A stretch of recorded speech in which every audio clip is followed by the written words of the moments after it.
el principio era el Logos, la gran explosión, el primordial Om. La teoría de la gran explosión dice que el universo físico surgió vertiginosamente de un punto singular inimaginablemente denso y caliente, llamado una singularidad, 1000 millones de veces más pequeño que la cabeza de un alfiler. No dice el por qué ni el cómo. Cuanto más misterioso es algo, más asumimos que lo comprendemos.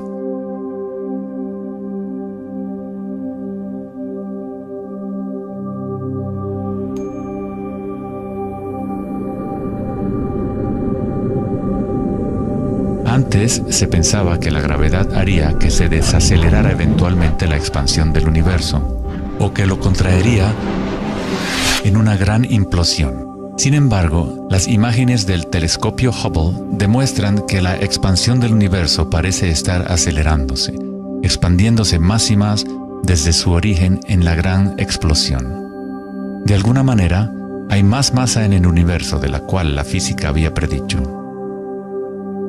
Para justificar la masa perdida, los físicos dicen ahora que el universo está compuesto de solamente 4% de materia atómica, o lo que nosotros consideramos materia normal. 23% del universo es materia oscura y 73% es energía oscura, lo cual antes pensábamos que era espacio vacío. Es como un sistema nervioso invisible que recorre el universo conectando todas las cosas.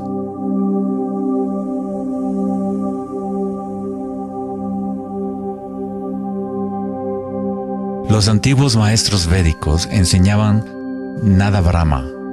El universo es vibración. El campo vibratorio es la raíz de toda experiencia espiritual e investigación científica verdaderas.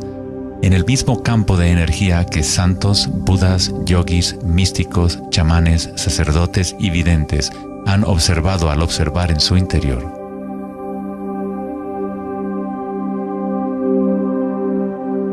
Se le ha denominado Akasha, el primordial Om, la red de joyas de Indra, la música de las esferas y miles de otros nombres a través de la historia.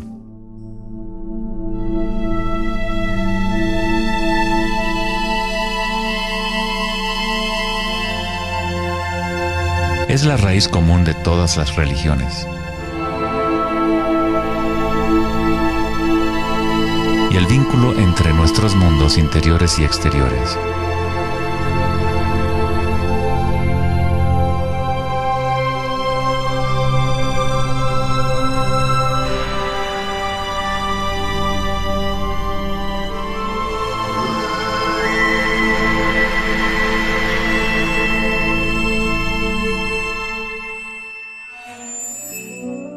En el siglo III, el budismo Mahayana describió una cosmología no muy diferente a la física más avanzada de hoy en día. La red de joyas de Indra es una metáfora usada para describir una enseñanza védica mucho más antigua que ilustra la forma en que se teje la trama del universo. Indra, el rey de los dioses, dio a luz el sol y mueve los vientos y las aguas.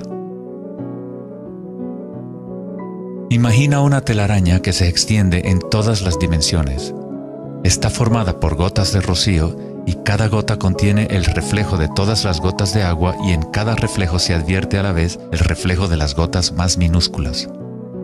Toda la telaraña continúa en esa misma representación, hasta el infinito.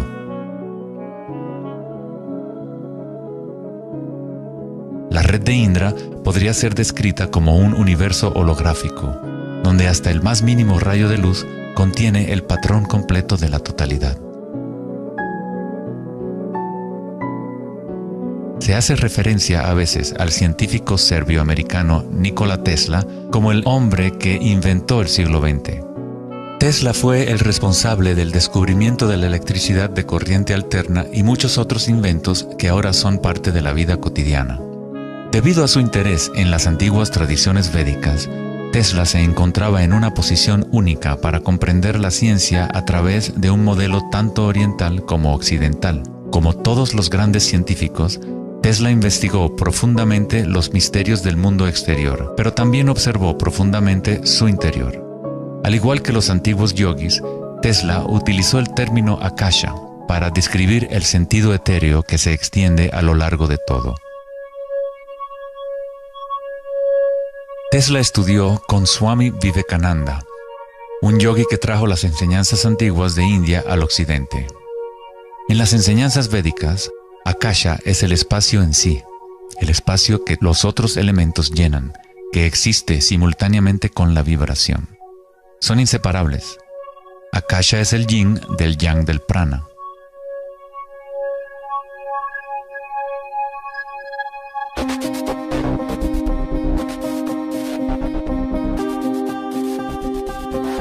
Un concepto moderno que nos puede ayudar a conceptualizar a Akasha, o la sustancia primaria, es la idea de los fractales. No fue sino hasta la década de los 80 que los avances en las computadoras nos permitieron visualizar y reproducir en realidad matemática los patrones de la naturaleza. El término fractal fue acuñado en 1980 por el matemático Benoit Mandelbrot, que estudió ciertas ecuaciones matemáticas simples de cuando se repiten, producen una serie interminable de cambios en las formas matemáticas o geométricas dentro de un marco limitado.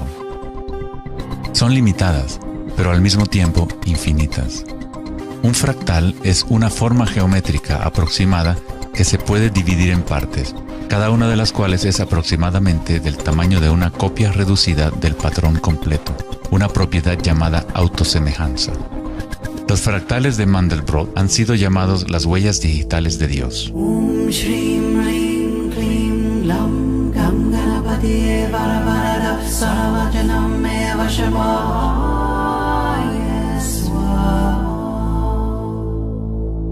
Estás viendo obras de arte creadas por la propia naturaleza. Si se gira la figura de Mandelbrot de cierta forma, luce muy similar a una deidad hindú o a un Buda. Esta figura ha sido denominada la figura Buddha-Brot.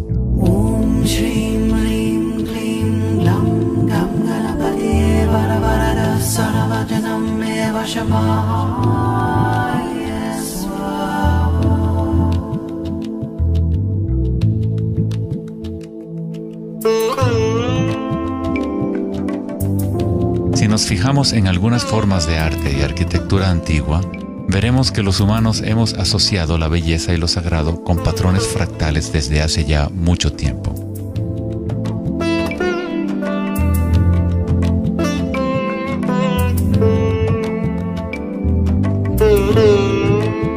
Infinitamente complejos, sin embargo, cada parte contiene la semilla para recrear el conjunto. Los fractales han cambiado el punto de vista de los matemáticos respecto a la percepción y el funcionamiento del universo.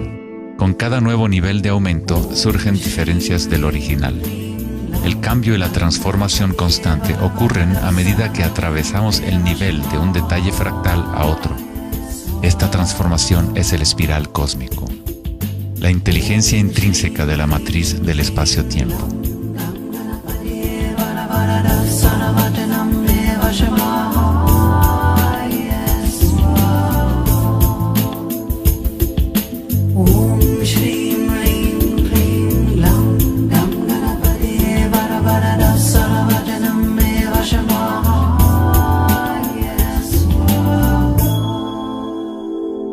Los fractales son caóticos en su esencia, contienen ruido y orden. Cuando nuestras mentes reconocen o definen un patrón, nos enfocamos en él como si fuera una cosa. Tratamos de encontrar los patrones que consideramos bellos, pero a fin de sostenerlos en nuestras mentes, debemos apartar el resto del fractal.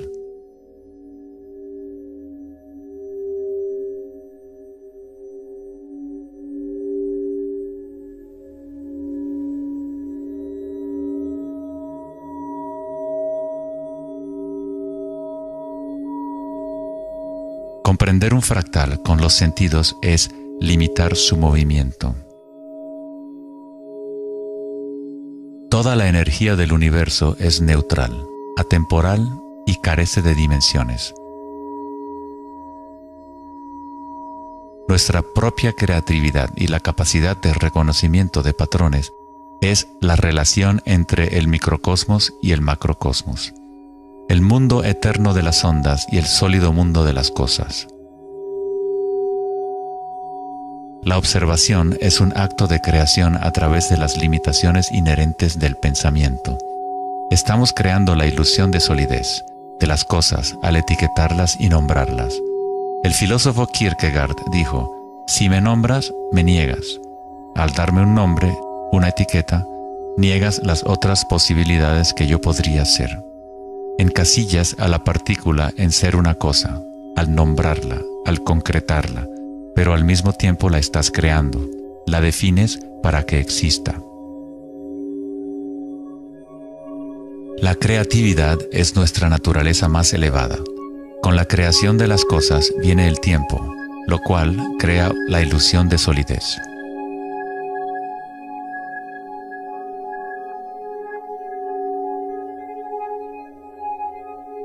Einstein fue el primer científico en comprender que lo que nosotros consideramos espacio vacío no es la nada, posee propiedades y casi incalculables cantidades de energía son parte intrínseca de la naturaleza del espacio.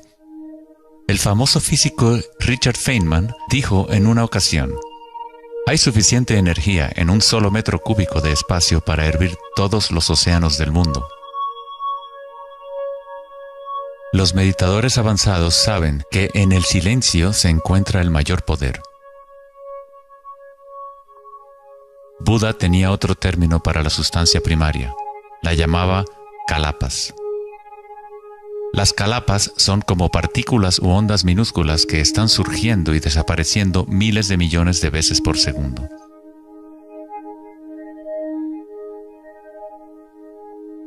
En ese sentido, la realidad es como una serie de cuadros en una cámara holográfica moviéndose rápidamente para crear la ilusión de continuidad. Cuando la conciencia se queda completamente inmóvil, se comprende la ilusión, pues es la conciencia misma la que genera la ilusión.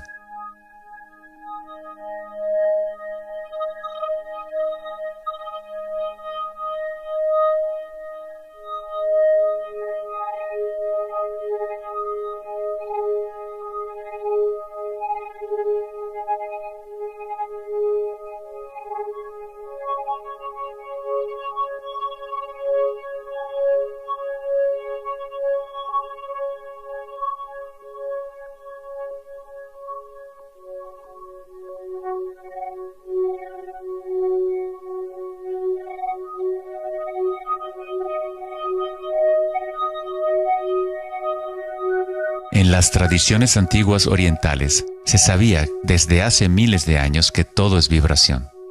Nada Brahma, el universo es sonido. La palabra nada significa sonido o vibración y Brahma es el nombre de Dios.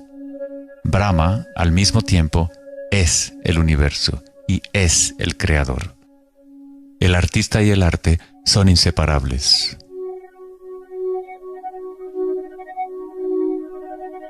En los Upanishads, uno de los más antiguos registros de los seres humanos en la antigua India, se dice que Brahma, el creador, estaba sentado sobre una flor de loto, abrió los ojos y el mundo surgió. Brahma cierra sus ojos y un mundo entero cesa de existir. Algunos místicos, yogis y sabios han sostenido que hay un campo a nivel de la raíz de la conciencia, el campo akáshico o los registros akáshicos, donde toda la información, todas las experiencias pasadas, presentes y futuras existen ahora y siempre. Es este campo o matriz de la que surgen todas las cosas. Desde las partículas subatómicas, las galaxias, las estrellas, los planetas y toda la vida.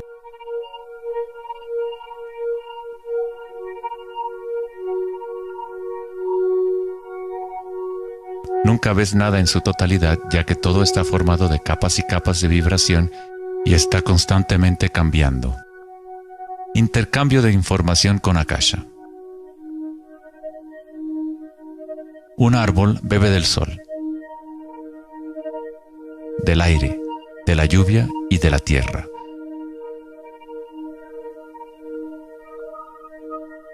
Un mundo de energía entra y sale de esta cosa llamada árbol. Cuando la mente pensante permanece en calma, observas la realidad tal como es. Todos los aspectos en conjunto, el árbol, el cielo y la tierra, la lluvia y las estrellas no están separadas. La vida y la muerte, el yo y el otro no están separados.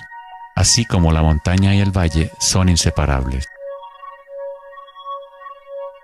En las tradiciones indígenas de los Estados Unidos y en otras tradiciones indígenas, se dice que cada cosa tiene espíritu, lo cual es otra forma de decir, todo está conectado con la única fuente de vibración. Hay una conciencia, un campo, una fuerza que se mueve a través de todo. Este campo no está aconteciendo a tu alrededor, sino a través de ti y en calidad de tu esencia. Tú eres la U en la palabra universo. Eres los ojos con los cuales la creación se observa a sí misma.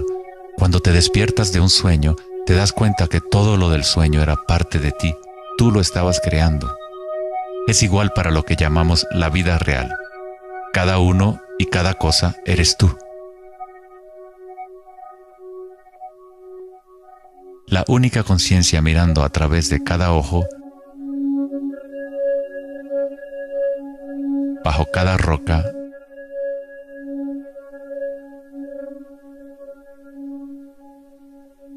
dentro de cada partícula.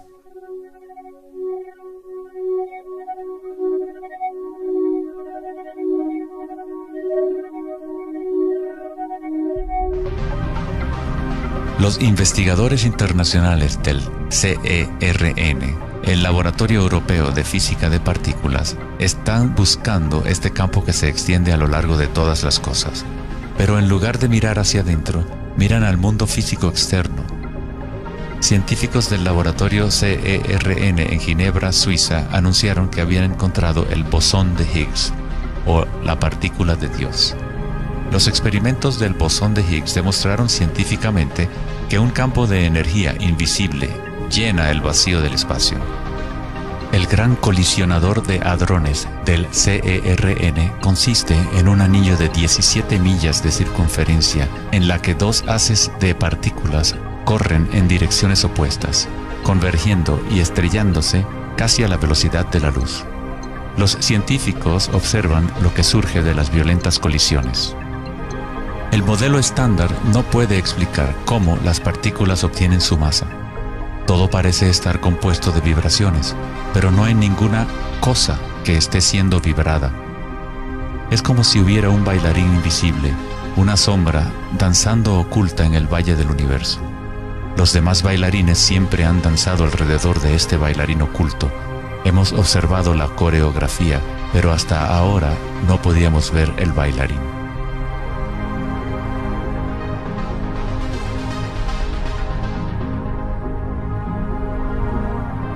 La denominada partícula de Dios, las propiedades de la materia básica del universo, el núcleo de toda la materia que constituiría la masa y la energía inexplicable que acciona la expansión del universo.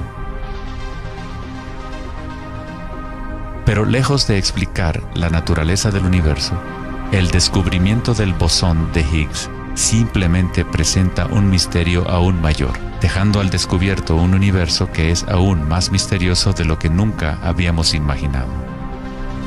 La ciencia se acerca al umbral entre la conciencia y la materia. El ojo con el cual observamos el campo primordial y el ojo con el cual el campo nos observa son uno y el mismo.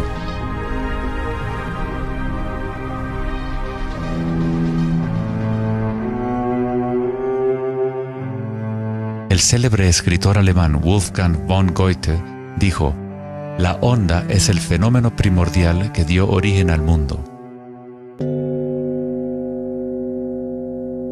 La cimática es el estudio del sonido visible. La palabra cimática proviene de la raíz griega kuma, que significa onda o vibración.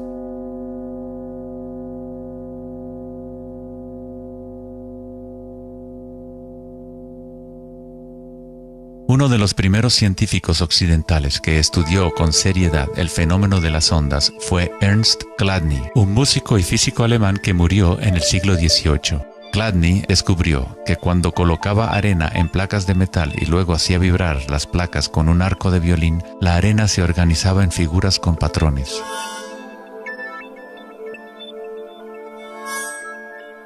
Diferentes formas geométricas aparecían dependiendo de la vibración producida. Chladni registró un catálogo completo de estas formas que se conocen como las figuras de Chladni. Muchos de estos patrones se pueden encontrar en todo el mundo de la naturaleza.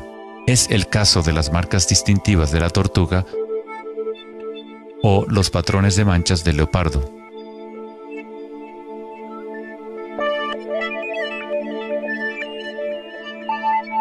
El estudio de los patrones Chladni o patrones ximáticos es uno de los métodos secretos con el que los fabricantes de alta calidad de guitarras, violines y otros instrumentos prueban la calidad del sonido que emiten.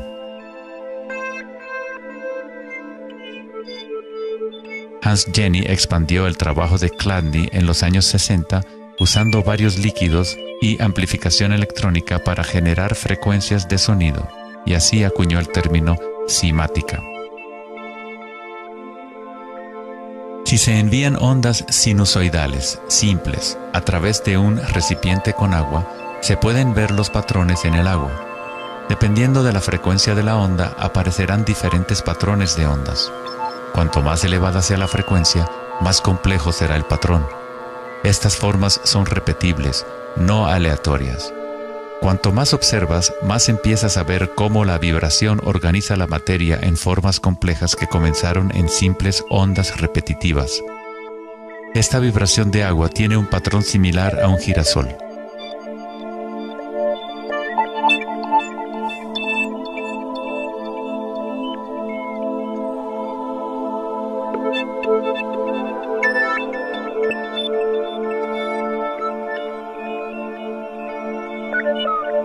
Tan solo cambiando la frecuencia de sonido se obtiene un patrón diferente.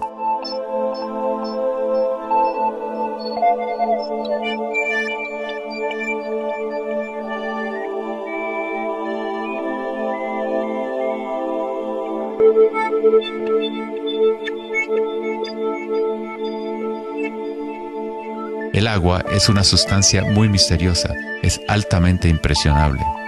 Es decir, puede recibir y retener la vibración.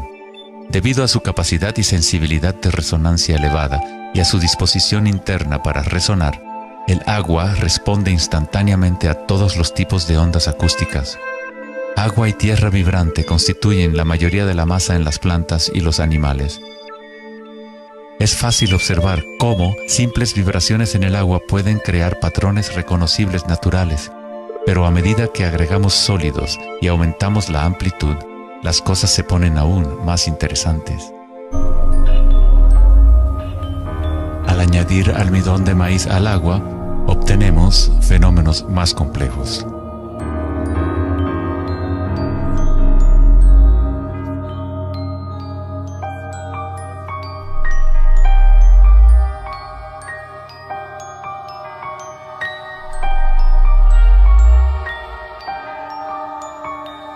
Tal vez, los principios de la vida en sí se pueden observar conforme las vibraciones mueven la burbuja de almidón de maíz en lo que parece ser un organismo en movimiento. El principio que anima el universo se describe en todas las grandes religiones usando las palabras que reflejan los conocimientos de ese momento en la historia. En el idioma de los incas, el imperio más grande de la América precolombina, la palabra para cuerpo humano es Alpacamasca, lo que significa literalmente tierra viviente. En la Cábala o misticismo judío, hablan del nombre divino de Dios, el nombre impronunciable.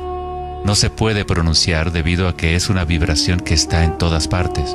Se trata de todas las palabras, toda la materia. Todo es la palabra sagrada. El tetaedro es la forma más simple que puede existir en 3 dimensiones. Algo debe tener por lo menos 4 puntos para tener realidad física. La estructura del triángulo es el único patrón de la naturaleza que se autoequilibra. En el Antiguo Testamento, la palabra tetragramaton se utilizaba a menudo para representar una cierta manifestación de Dios. Se usaba cuando se hablaba de la palabra de Dios o del nombre especial de Dios, logos o la palabra primordial. Las antiguas civilizaciones sabían que en la estructura de la raíz del universo estaba la figura tetraédrica.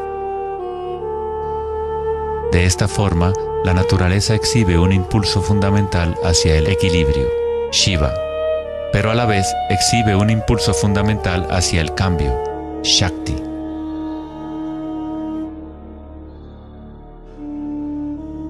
En la Biblia, el Evangelio de Juan dice comúnmente, en el principio era la palabra, pero en el texto original el término utilizado fue logos. El filósofo griego Heráclito, quien vivió alrededor de 500 años antes de Cristo, se refirió al logos como algo fundamentalmente incognoscible, el origen de toda repetición, patrón y forma. Los filósofos estoicos que siguieron las enseñanzas de Heráclito identifican el término con el principio inspirador divino que impregna el universo.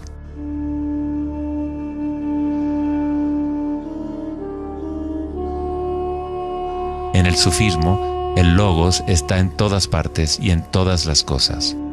Es aquello de lo cual lo inmanifiesto se manifiesta.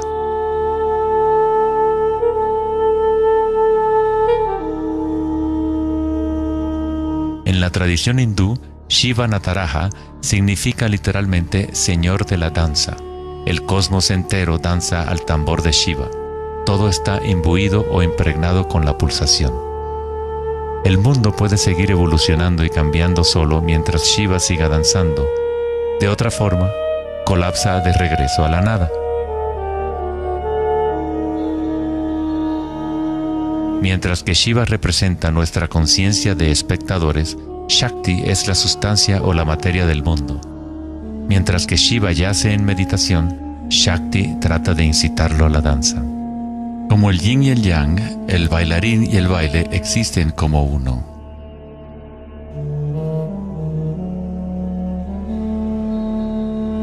Logos también significa verdad inocultable.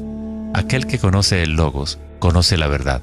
Existen muchas capas de encubrimiento en el mundo humano como consecuencia de los múltiples giros de Akasha hasta convertirse en estructuras complejas que ocultan la fuente de sí misma. Como un juego divino de las escondidas, nos hemos ocultado desde hace miles de años y eventualmente nos hemos olvidado por completo del juego. De alguna forma, nos olvidamos que había algo que encontrar.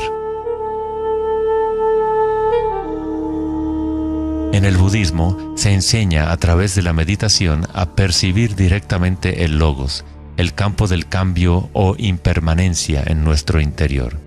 Cuando observas tu mundo interior, observas las sensaciones y energías más sutiles conforme la mente se concentra y se enfoca. A través de la comprensión directa de anicca o impermanencia a nivel de la raíz de la sensación, uno se libera del apego a las formas externas transitorias.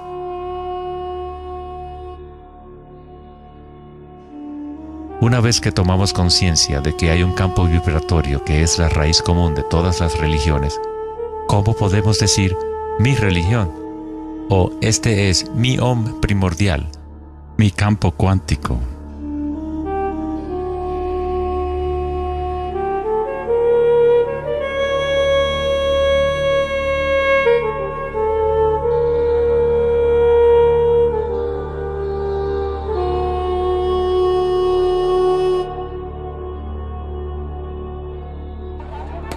La verdadera crisis en nuestro mundo no es de carácter social, político o económico. Nuestra crisis es una crisis de conciencia, la incapacidad de experimentar directamente nuestra verdadera naturaleza. La incapacidad de reconocer esto en todo el mundo y en todas las cosas.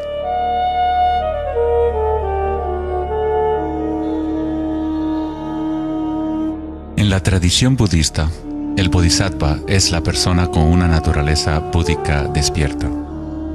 Un bodhisattva se compromete a ayudar a despertar a cada ser en el universo, comprendiendo que solo hay una conciencia. Para despertar el verdadero ser, uno debe despertar a todos los seres.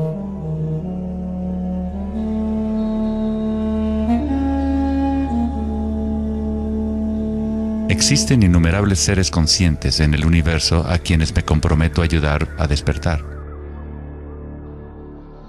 Mis imperfecciones son inagotables. Prometo vencerlas todas. El Dharma es inescrutable. Me comprometo a conocerlo. El camino a despertar es inalcanzable. Me comprometo a alcanzarlo.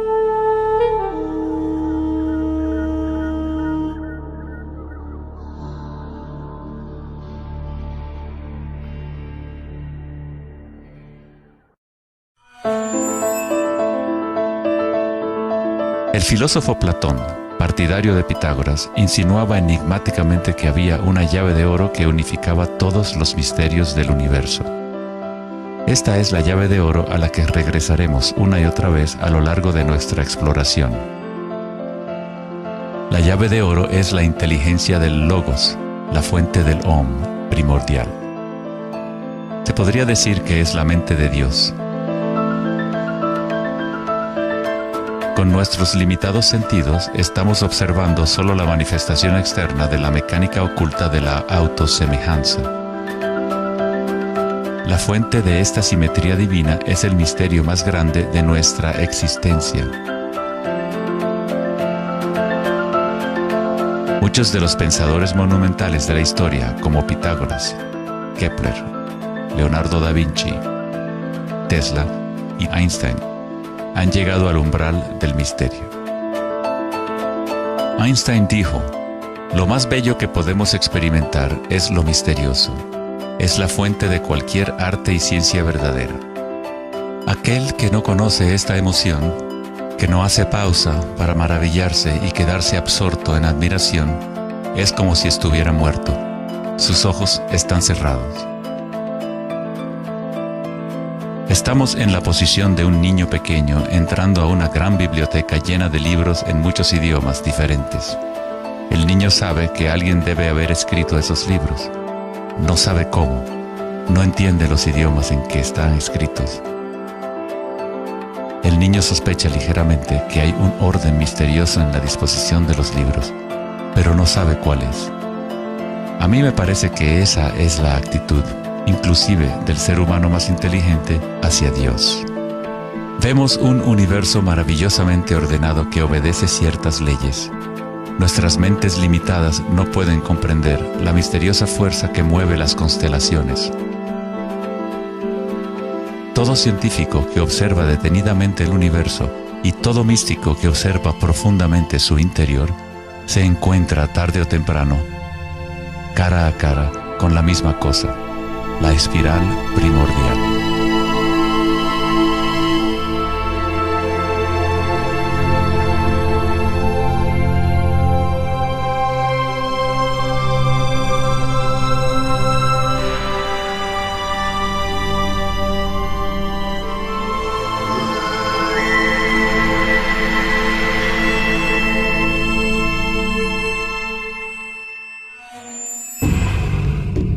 Mil años antes de la creación del antiguo observatorio de Stonehenge, la espiral era un símbolo predominante en la Tierra. Las espirales antiguas se pueden encontrar por todas partes del mundo. Miles de espirales antiguas como estas se pueden encontrar en toda Europa, Nuevo México y Utah en Estados Unidos, Australia, China y Rusia, en virtualmente todas las culturas indígenas de la Tierra. Las espirales antiguas simbolizan el crecimiento, la expansión y la energía cósmica encarnada en el Sol y en el cielo. La forma espiral refleja el macrocosmos del universo mismo revelándose. En las tradiciones indígenas, la espiral es la fuente energética, la madre primordial.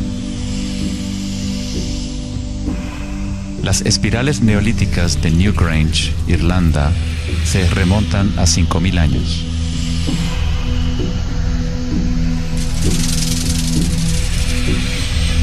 tienen 500 años más que la Gran Pirámide de Giza y son igual de enigmáticas ante los observadores modernos. Las espirales se remontan a una época en la historia en donde los humanos estaban más conectados con la Tierra, con los ciclos y las espirales de la naturaleza. Una época en que los seres humanos se identificaban menos con los pensamientos. La espiral es lo que percibimos como la fuerza de torsión en el universo.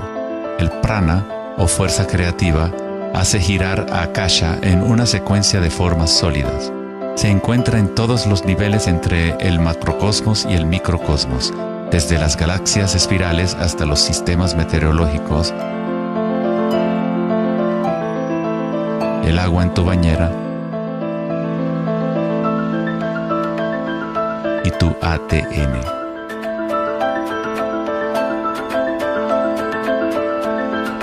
En la experiencia directa de tu propia energía, la espiral primordial no es una idea, sino más bien lo que hace posible toda condición e idea.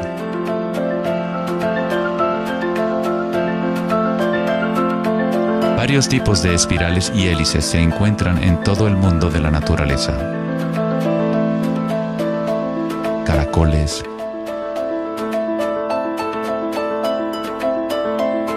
corales marinos,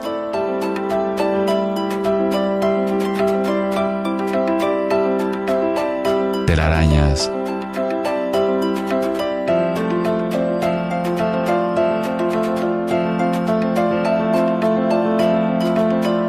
fósiles.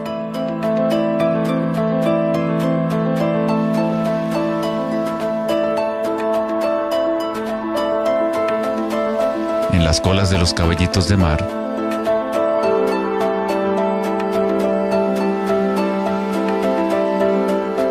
y en las conchas. Muchas espirales en la naturaleza se pueden observar como espirales logarítmicas o espirales en crecimiento. A medida que avanzas desde el centro de la espiral, las secciones son exponencialmente más grandes. Al igual que la red de joyas de Indra, las espirales logarítmicas son autosemejantes u holográficas, de manera que las características de cada parte reflejan el conjunto.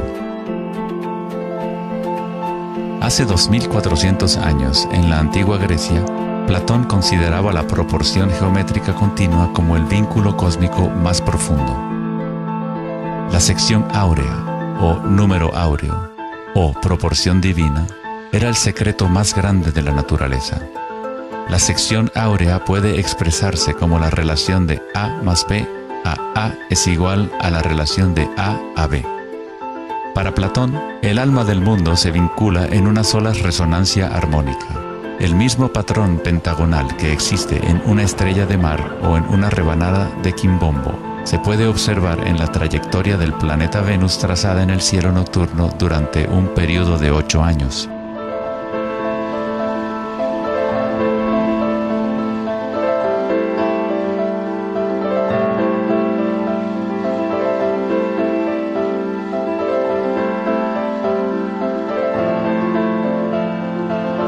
Se observa en el mundo inteligible de las formas en el cielo y en el mundo visible de los objetos materiales en la tierra, a través de este principio de la autosemejanza geométrica. Desde los patrones autosemejantes del brócoli romanesco hasta las ramas de las galaxias, las espirales logarítmicas son patrones omnipresentes y arquetípicos. Nuestra galaxia de la Vía Láctea tiene varias ramas espirales logarítmicas con una pendiente de unos 12 grados. Cuanto mayor la pendiente de la espiral, más compactos son los giros. Al observar una planta que crece a intervalos de tiempo en un video, uno es testigo de su danza con la espiral de la vida.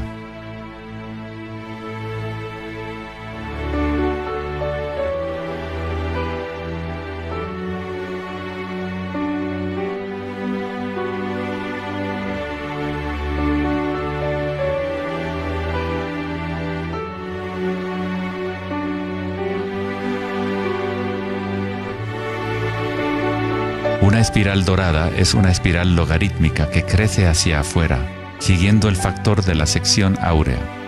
La sección áurea es una relación matemática especial que aparece una y otra vez en la naturaleza.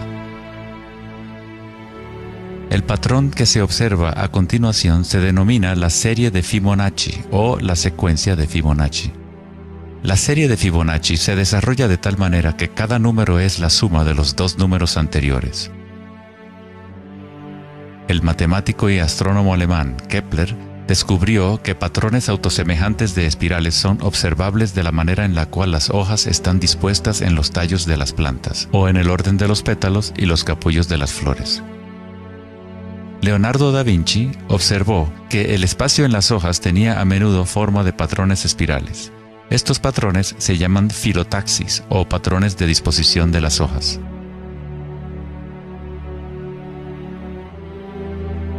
La disposición filotaxis se puede observar en los nucleótidos independientes del ADN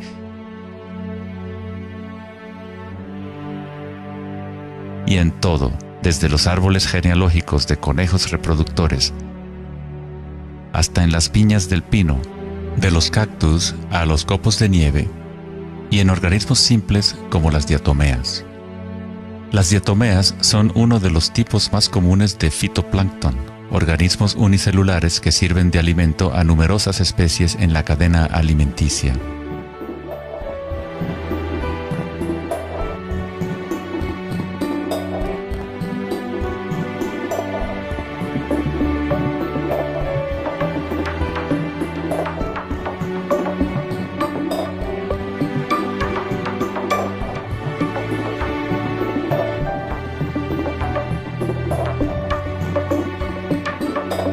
¿Cuánta matemática debes saber para ser un girasol o una abeja? La naturaleza no consulta al departamento de física para producir un brócoli. La estructura en la naturaleza ocurre automáticamente. Los científicos en el campo de la nanotecnología utilizan el término autoensamblaje para describir la forma en la cual se forman los complejos, como en la fase inicial de la formación hexagonal de ADN. En la ingeniería de la nanotecnología, los nanotubos de carbono se componen de una disposición similar de materiales. La naturaleza hace este tipo de geometría una y otra vez sin esfuerzo, automáticamente, sin una calculadora.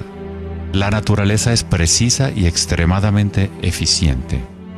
Según el famoso arquitecto y autor Buckminster Fuller, estos patrones son una función del espacio-tiempo. El ADN y el panal de abejas tienen esa forma por la misma razón que una burbuja es redonda. Es la forma más eficiente que requiere la menor cantidad de energía.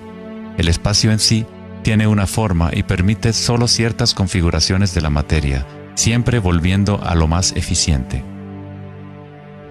Estos patrones son la forma más fuerte y eficiente de construir estructuras arquitectónicas como las cúpulas geodésicas.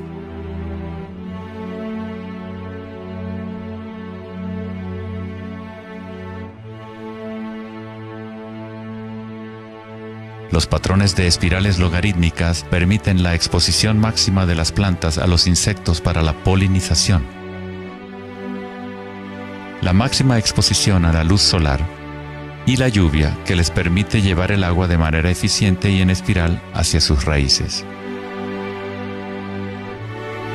Las aves rapaces utilizan el patrón de espiral logarítmica para acechar a su próxima presa.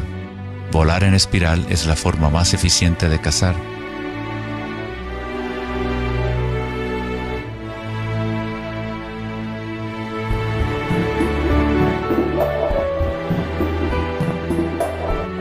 Nuestra capacidad de observar el akasha danzando la espiral de la vida hacia una forma material se relaciona con la habilidad de percibir la belleza y la simetría en la naturaleza. El poeta William Blake dijo: "El universo vegetativo se abre como una flor desde el centro de la tierra en donde mora la eternidad. Se expande desde las estrellas hasta el caparazón mundano y ahí se encuentra con la eternidad de nuevo, tanto desde dentro como desde fuera".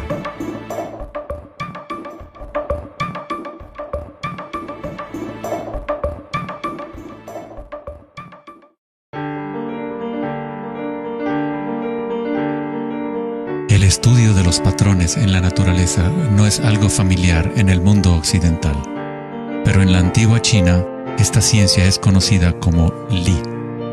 El Li refleja el orden dinámico y el patrón en la naturaleza. Pero no es considerado algo estático, congelado o inmutable como un mosaico. Es un patrón dinámico que se materializa en todos los seres vivos.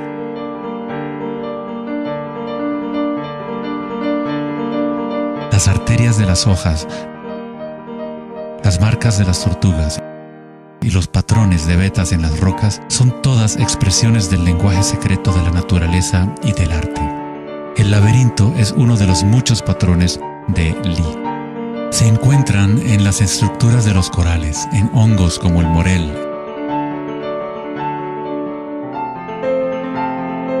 en coles y en el cerebro humano. El patrón celular es otro patrón común en la naturaleza. Existe una gran variedad de diferentes estructuras celulares, pero todas tienen un orden similar definido según su propósito y función.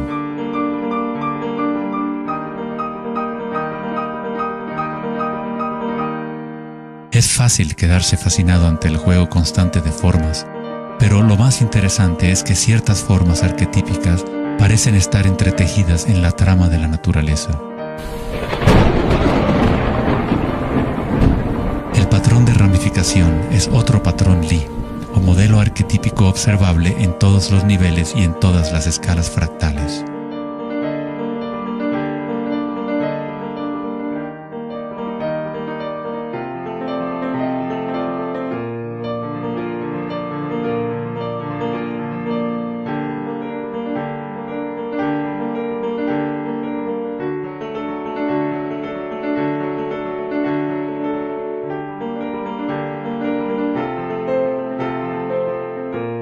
Tomemos, por ejemplo, esta imagen increíble de una simulación de computadora conocida como la simulación del milenio, que muestra la distribución de la materia oscura en el universo local.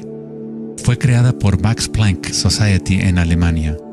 La materia oscura es lo que antes considerábamos espacio vacío. Es como un sistema nervioso invisible que recorre todo el universo.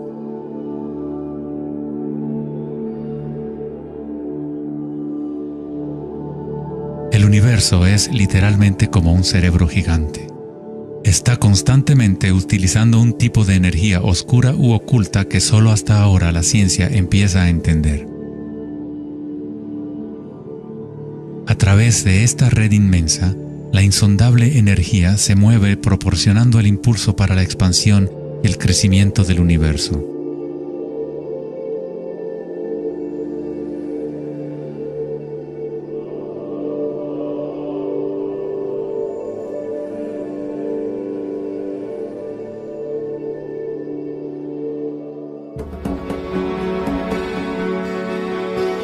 La naturaleza crea patrones de ramificación automáticamente cuando creamos las condiciones adecuadas.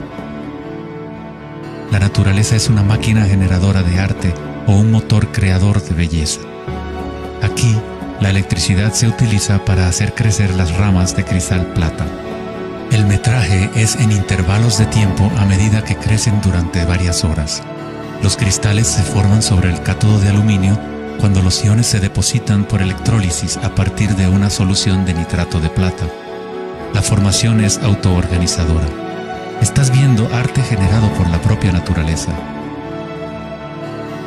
Johann Wolfgang von Goethe dijo: "La belleza es una manifestación de las leyes secretas de la naturaleza, que de otra manera estarían ocultas para nosotros por siempre". En este sentido, todo en la naturaleza está vivo, organizándose a sí mismo. Cuando se usa alto voltaje en la ramificación fractal, esto se vuelve todavía más obvio. Está sucediendo en tiempo real.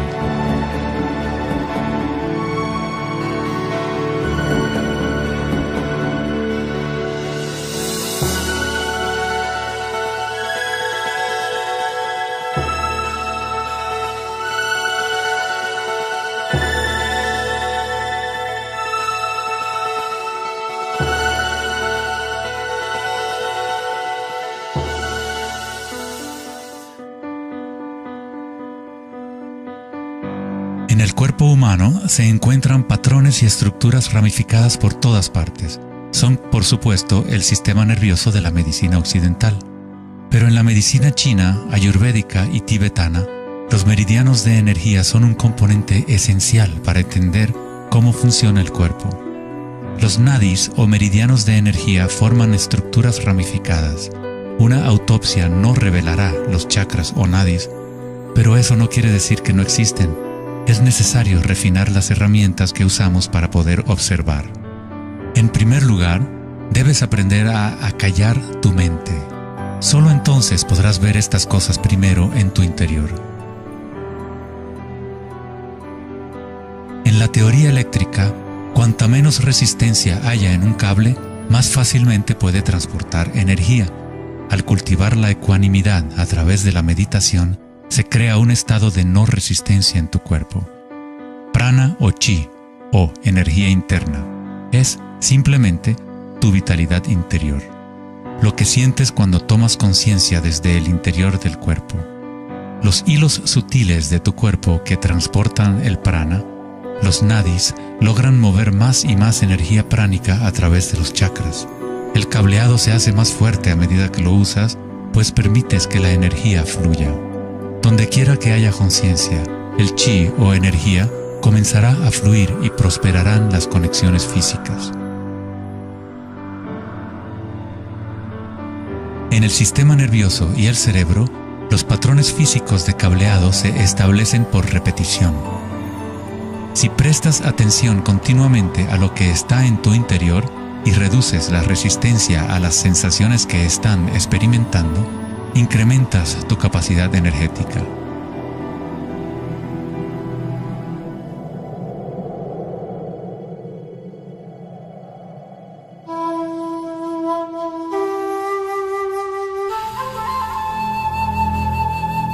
En el taoísmo, el símbolo del yin y el yang representa la interpenetración de las fuerzas en espiral de la naturaleza.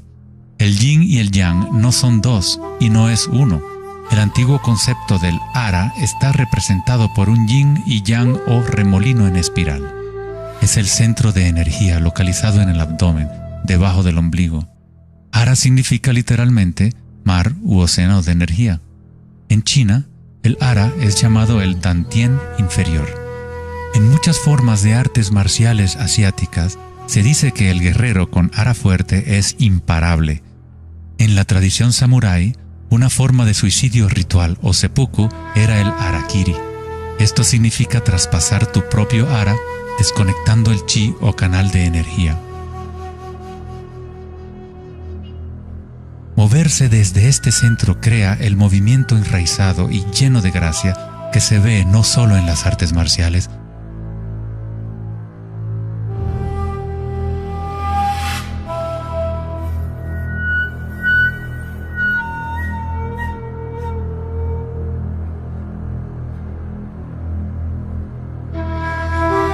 sino en grandes golfistas, bailarinas de danza del vientre.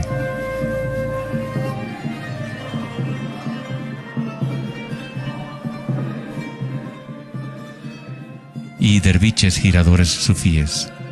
La esencia del ara es la cultura de la conciencia disciplinada, enfocada en un solo punto, la quietud del ojo del huracán.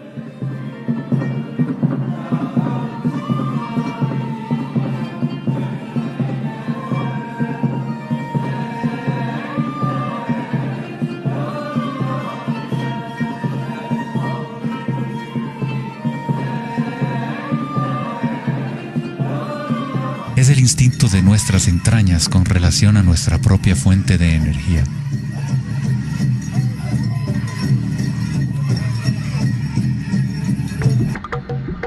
Una persona con buena ara está conectada con la tierra y con la sabiduría intuitiva que conecta a todos los seres.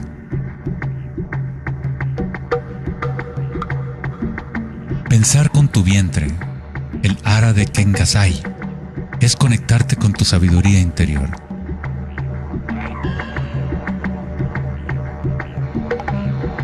Los antiguos aborígenes australianos se concentraban en la misma zona justo debajo del ombligo, donde el cordón de la gran serpiente arcoíris yacía enroscada. Una vez más, una representación de energía evolutiva en la humanidad.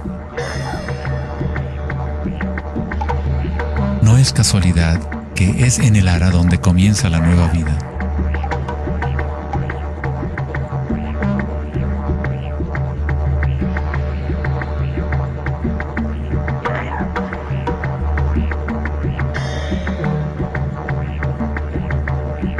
El sistema nervioso entérico, a veces llamado cerebro intestinal, es capaz de mantener una matriz compleja de conexiones similares a las del cerebro en la cabeza, con sus propias neuronas y neurotransmisores.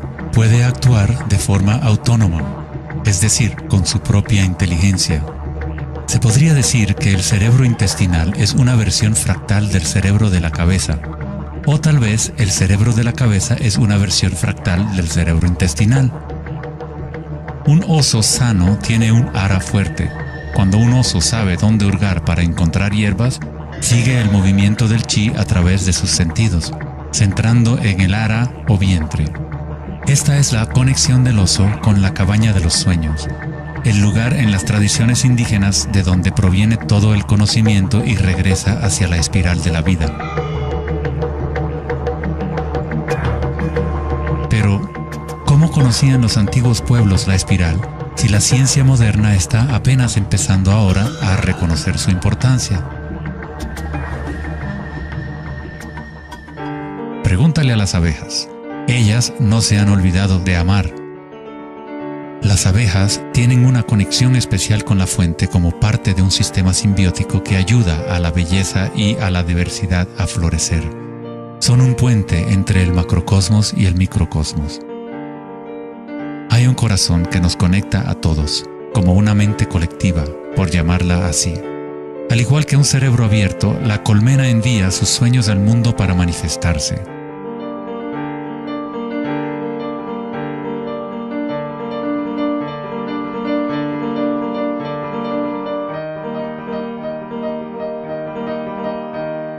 En la naturaleza, muchas criaturas saben cómo actuar en el unísono para moverse con un solo espíritu, en una sola dirección.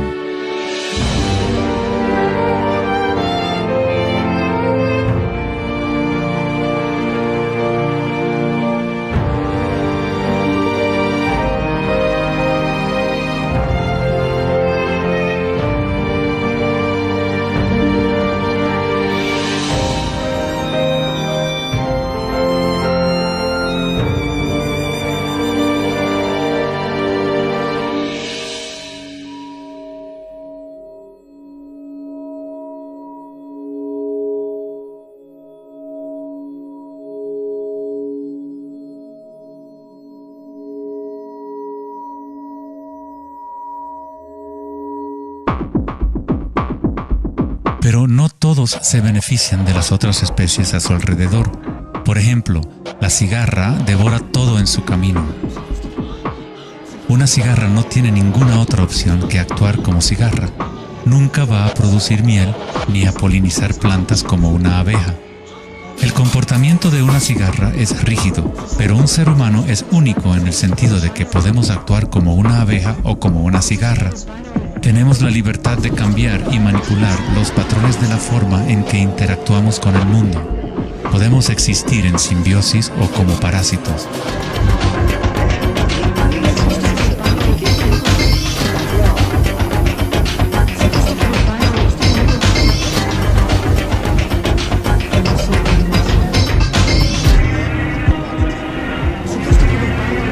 Hoy en día, los seres humanos tratan de entender la espiral con la mente racional, pero nunca ha sido el pensamiento el que nos conecta con la espiral de la vida. Siempre hemos estado conectados.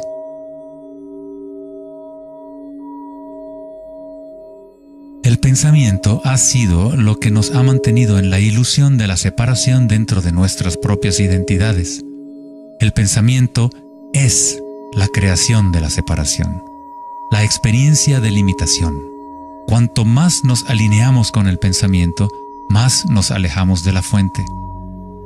Las culturas antiguas menos orientadas al pensamiento se alineaban con la espiral de una manera más directa y personal de lo que nosotros hacemos hoy en día.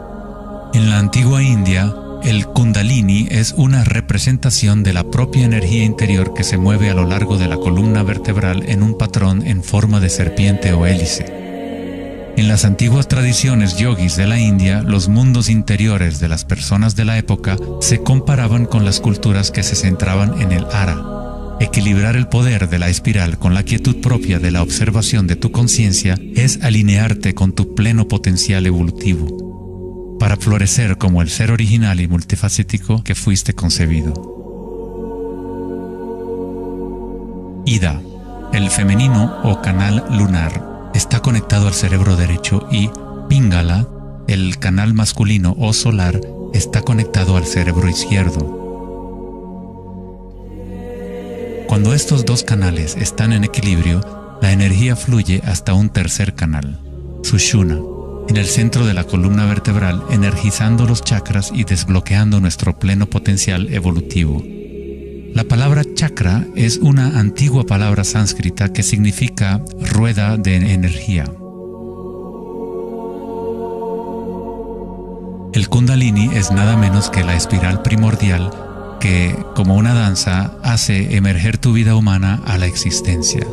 Es un orden diferente de energía al que normalmente conocemos, como un puente de materia bruta para las energías más sutiles. Tú eres ese puente. El Kundalini no es una energía que pueda ser forzada a través de la voluntad, el esfuerzo ni la fricción. Es similar a cultivar una flor.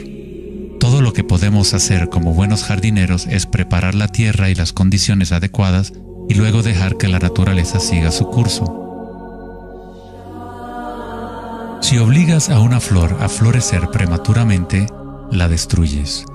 La flor crece con su propia inteligencia, con su propia guía de organización. La mentalidad egoica que se obsesiona con el mundo exterior es lo que te impide experimentar tu verdadera naturaleza vibratoria.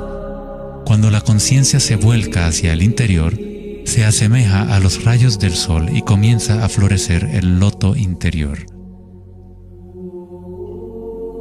Conforme el Kundalini despierta en nuestro interior, comenzamos a notar el distintivo de la espiral en todas las cosas. En todos los patrones internos y externos, esta espiral es el vínculo entre nuestros mundos interiores y exteriores.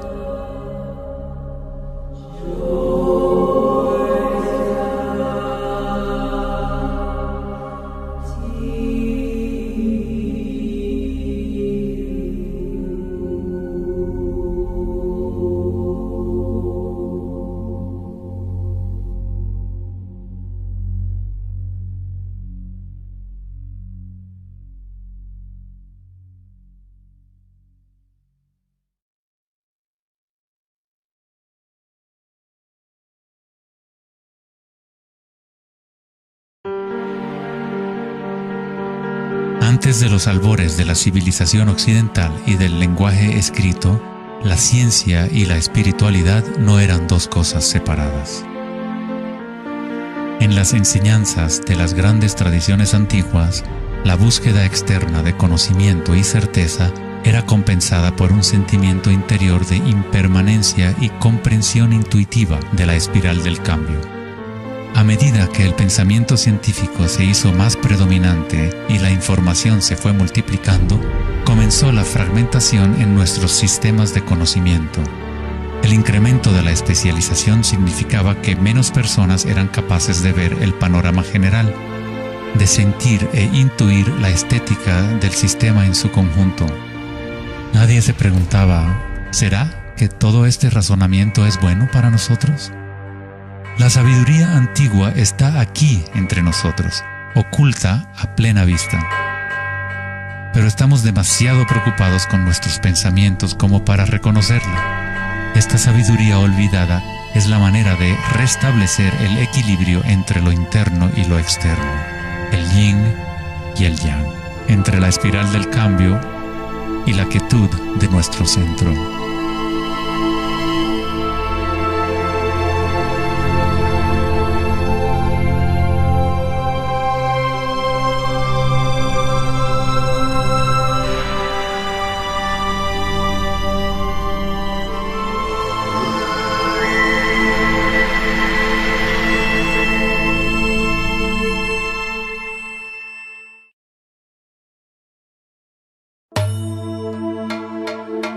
leyenda griega, Asclepio era hijo de Apolo y dios de la medicina.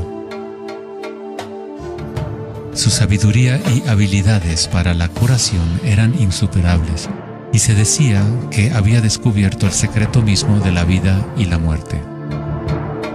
En la antigua Grecia, los templos de curación asclepianos reconocían el poder de la espiral primordial. Esto está simbolizado por la vara de Asclepios. Se dice que Hipócrates, el padre de la medicina, cuyo juramento todavía constituye el código moral de la profesión médica, se entrenó en un templo asclepiano. Hasta el día de hoy, este símbolo de nuestra energía evolutiva se mantiene como el logotipo de la Asociación Médica Americana y otras organizaciones médicas en todo el mundo. En la iconografía egipcia, la serpiente y el pájaro representan la dualidad o polaridad de la naturaleza humana.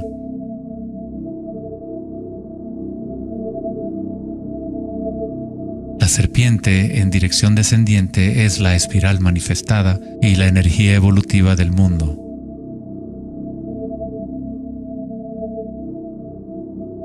El pájaro es la dirección ascendiente, la corriente dirigida hacia el sol o la concientización unívoca del despertar, el vacío de Akasha.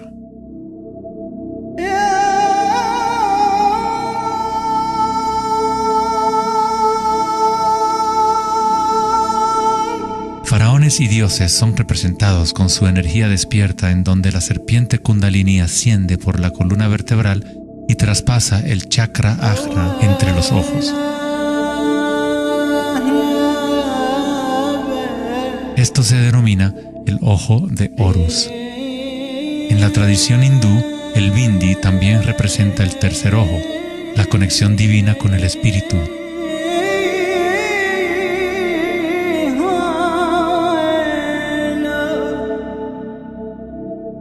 La máscara de Tutankamón es un ejemplo clásico que muestra temas de serpientes y aves.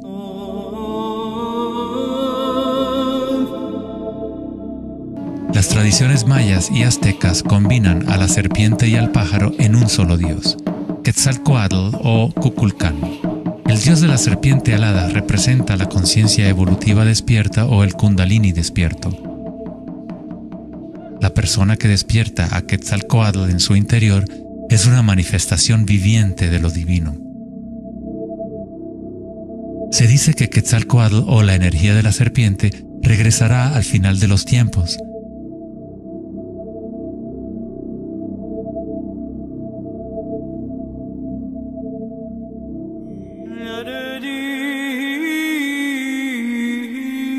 Los símbolos de la serpiente y las aves se pueden también encontrar en el cristianismo. Su significado real podría estar codificado de una manera más profunda, pero el significado es el mismo que en otras tradiciones antiguas.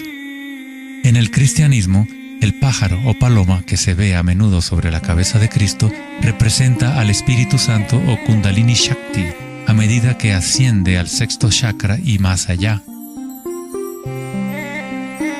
Los místicos cristianos llaman al Kundalini por otro nombre, Espíritu Santo. En Juan 3:14 dice: así como Moisés levantó la serpiente en el desierto, así también es necesario que el Hijo del Hombre sea levantado.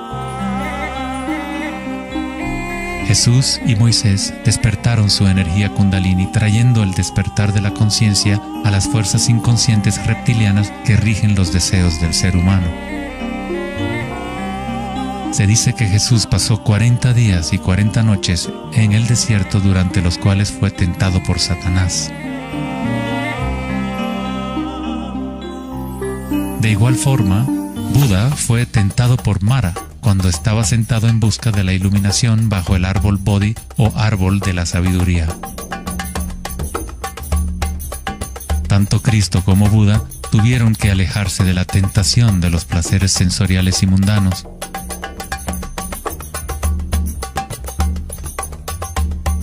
En ambas historias, el demonio es la personificación de los propios apegos.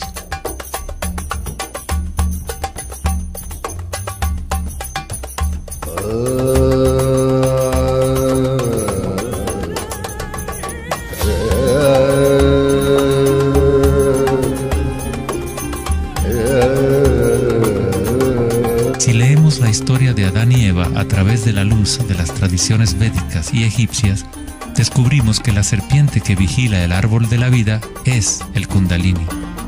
La manzana representa el encanto y la tentación del mundo sensorial externo. Distrayéndonos del conocimiento del mundo interior, del árbol del conocimiento interior,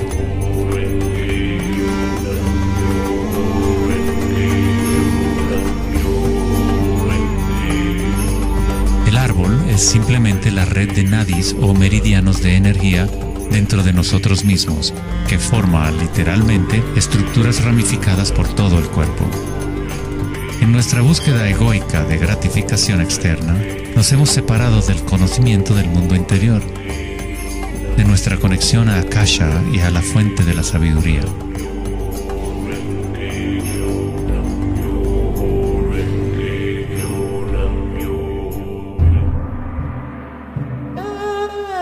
Muchos de los mitos históricos del mundo sobre dragones pueden interpretarse como metáforas de las energías internas de las culturas de las cuales forman parte.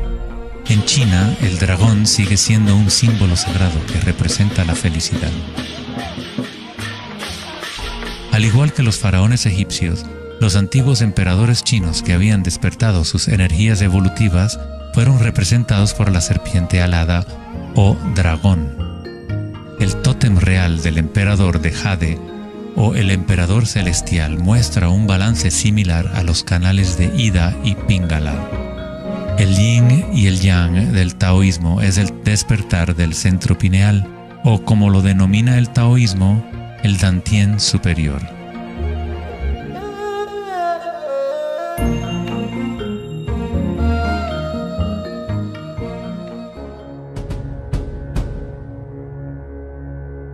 La naturaleza está llena de distintas formas de detectar y asimilar la luz.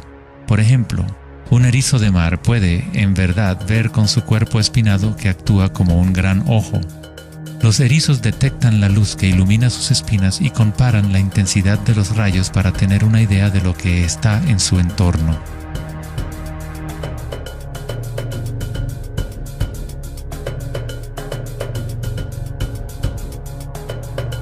Las iguanas verdes y otros reptiles tienen un ojo parietal o glándula pineal en la parte superior de la cabeza que utilizan para detectar depredadores desde arriba.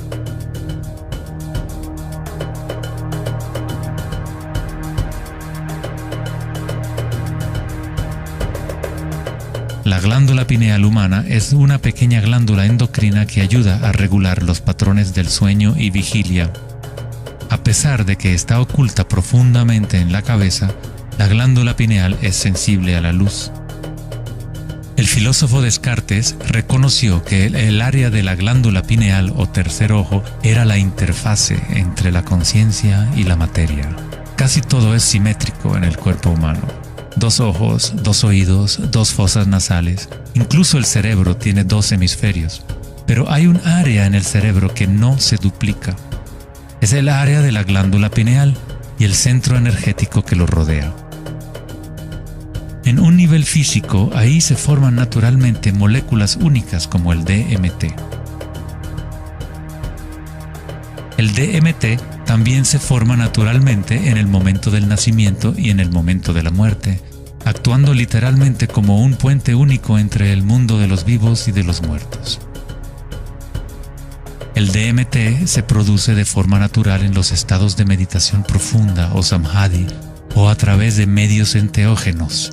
Por ejemplo, la ayahuasca es usada en tradiciones chamánicas de América del Sur para eliminar el velo entre los mundos internos y externos. La palabra pineal en sí tiene la misma raíz que la piña del pino, pues la glándula pineal representa un patrón espiral de filotaxis similar. Este modelo, que también conocido como flor del patrón de vida, es común en obras de arte antiguas que representan seres iluminados o despiertos.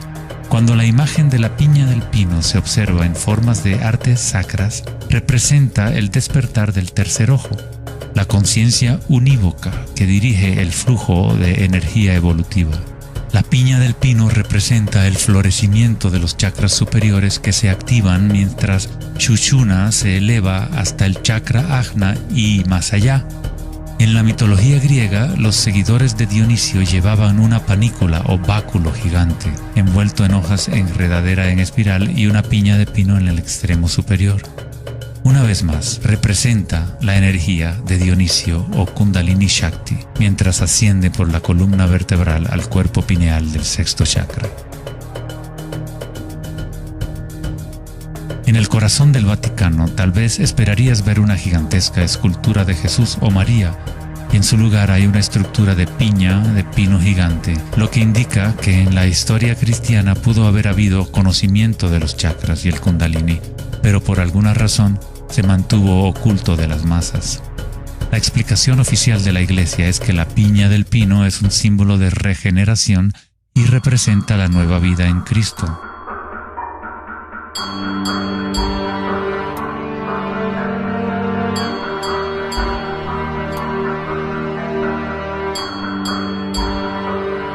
El filósofo y místico del siglo XIII, Meister Eckhart, dijo: "El ojo con el que veo a Dios y el ojo con el que Dios me ve es el mismo". En la Biblia del rey Jacobo, Jesús dijo: "La luz del cuerpo es el ojo, y si por lo tanto tienes un solo ojo, tu cuerpo entero se llenará de luz".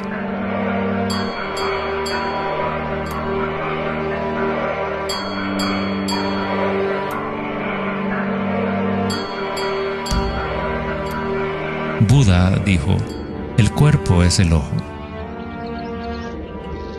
En estado de samadhi, uno es a la vez el observador y el observado. Somos el universo consciente de sí mismo.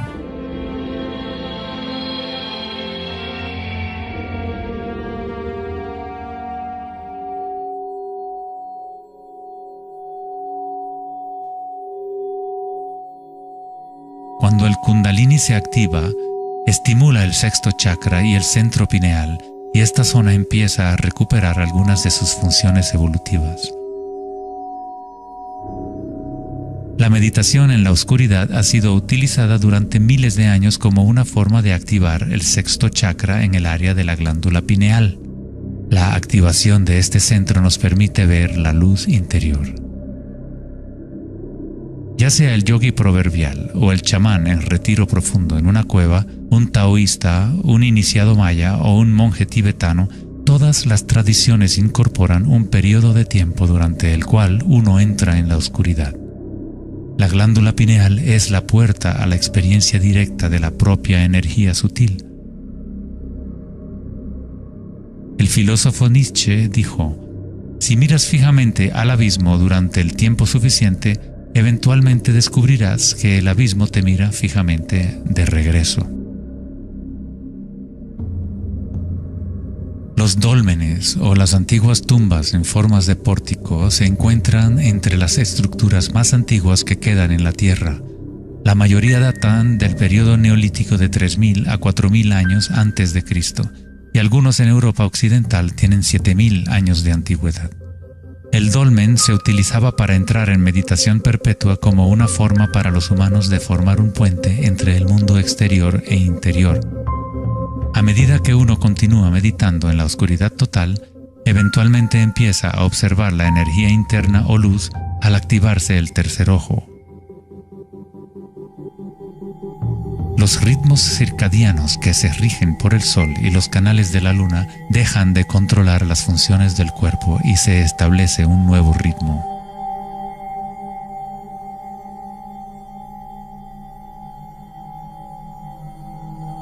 El séptimo chakra ha sido representado por el símbolo Om desde hace miles de años, un símbolo construido por signos sánscritos que representan los elementos.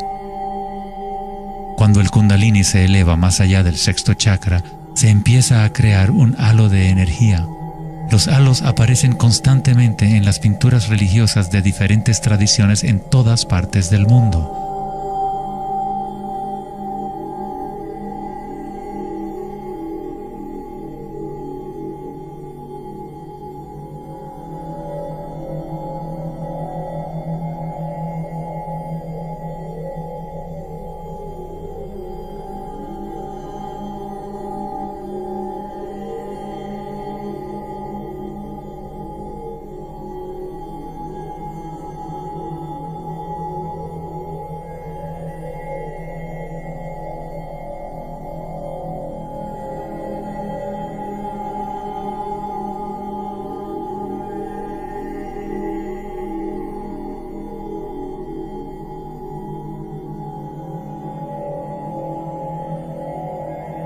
El halo, o la imagen de un distintivo energético alrededor de un ser despierto, es común en virtualmente todas las religiones, en todas partes del mundo. El proceso evolutivo de despertar los chakras no es propiedad de un grupo o de una religión, es el derecho inalienable de todo ser humano en el planeta.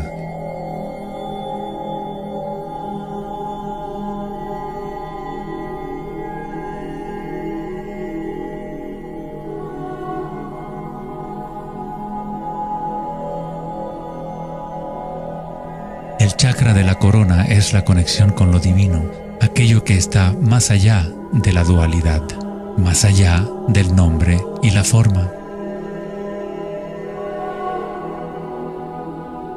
Akenatón fue un faraón cuya esposa era Nefertiti. Era llamado el Hijo del Sol. Él descubrió Atón, o la palabra de Dios en su interior, uniendo el Kundalini y la conciencia.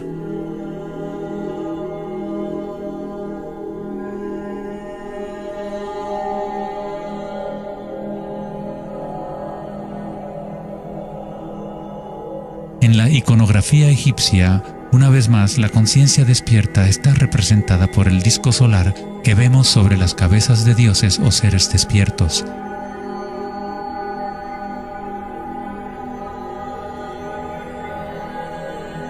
En las tradiciones hindú y yógica, se denomina Sahasrara a ese halo, el loto de 1000 pétalos.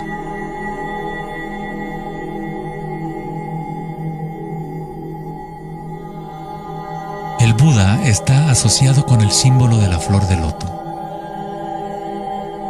El patrón de filotaxis es el mismo modelo que se puede encontrar en una flor de loto. Es la flor del patrón de la vida, la semilla de la vida.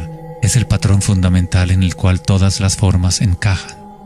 Es la forma absoluta del espacio mismo o una cualidad inherente a Akasha.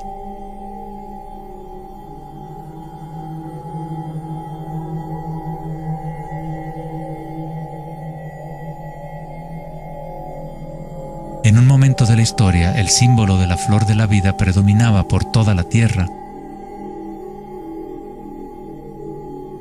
La flor de la vida se encuentra custodiada por leones en lugares más sagrados de China y otras partes de Asia.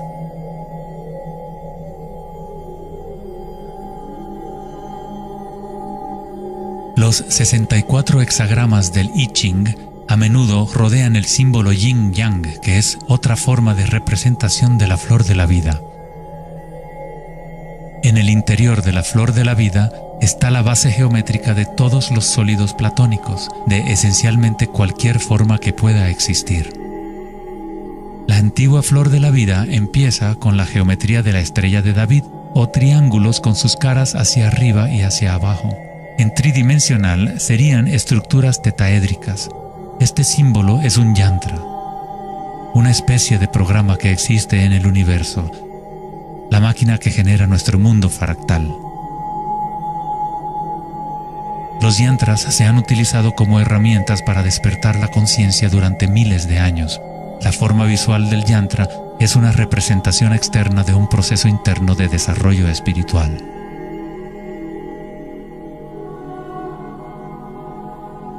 Es la música oculta del universo hecha visible, compuesto por la intersección de formas geométricas y patrones de interferencia.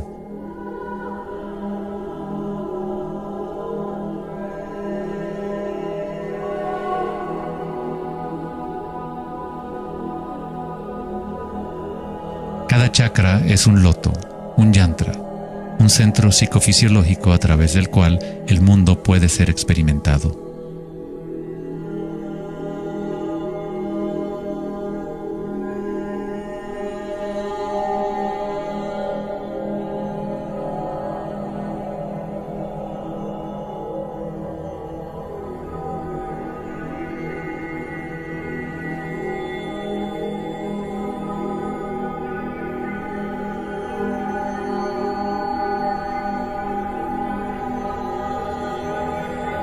Un yantra tradicional, tal como se puede encontrar en la tradición tibetana, posee valiosas capas de significado, a veces incorporando una cosmología y visión del mundo por completo.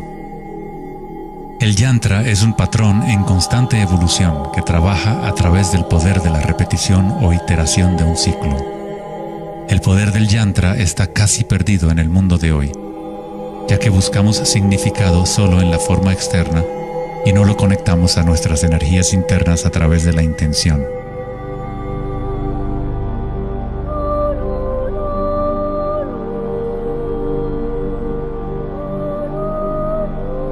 Hay una buena razón por la cual sacerdotes, monjes y yogis han sido tradicionalmente célibes. Hoy en día, apenas una fracción conoce la razón de su celibato, pues el verdadero propósito se ha perdido. En pocas palabras, si tu energía se va a consumir en producir más espermatozoides u óvulos, según sea el caso, no queda suficiente para impulsar la ascensión del Kundalini que activa los chakras superiores.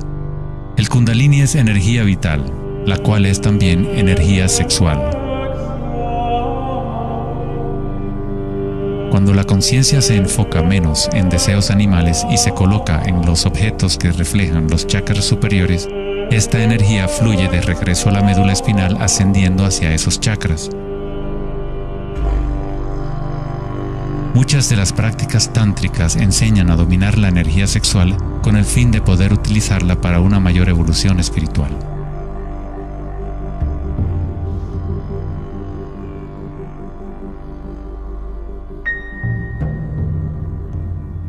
Tu estado de conciencia crea las condiciones adecuadas para que tu energía pueda crecer.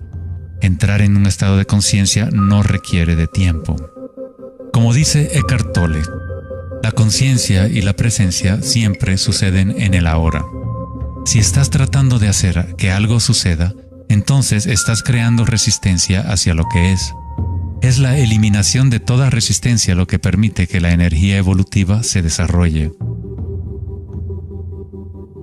En la tradición yógica antigua, las posturas de yoga se han utilizado para preparar el cuerpo para la meditación.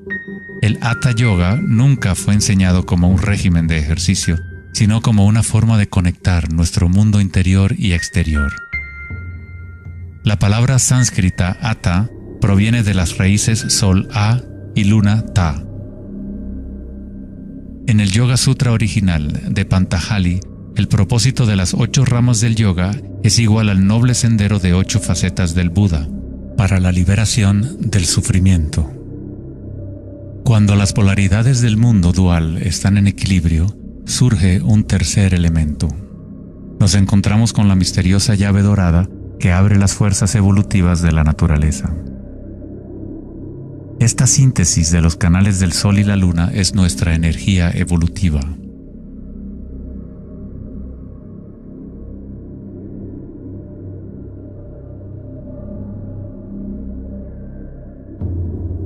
Puesto que ahora los seres humanos se identifican casi exclusivamente con sus pensamientos y con el mundo exterior, es en raras ocasiones que un individuo logra el equilibrio entre las fuerzas internas y externas, lo que permite el despertar natural del Kundalini.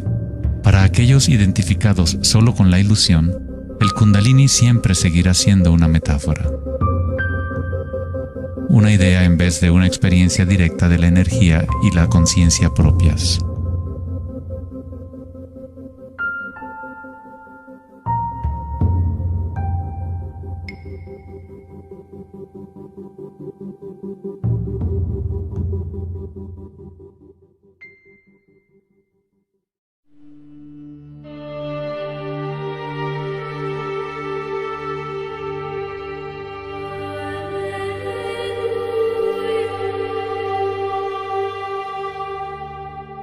La vida, la libertad y la búsqueda de la felicidad.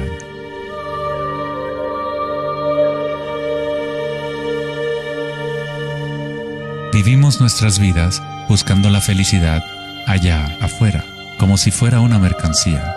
Nos hemos convertido en esclavos de nuestros propios deseos y anhelos. La felicidad no es algo que pueda ser perseguido o comprado como un traje barato. Esto es maya, ilusión, el juego interminable de la forma. En la tradición budista, samsara, o el ciclo interminable del sufrimiento, se perpetúa por el deseo de placer y la aversión al dolor. Freud se refirió a esto como el principio del placer. Todo lo que hacemos es un intento de crear placer, para obtener algo que deseamos o para evitar algo que no es deseable, que no queremos. Incluso un organismo simple como el paramecio hace esto. Esto se llama respuesta al estímulo. A diferencia de un paramecio, los humanos tenemos más posibilidades de elección. Somos libres para pensar, y ahí radica el problema. Es pensar en lo que deseamos, lo que se ha salido de control.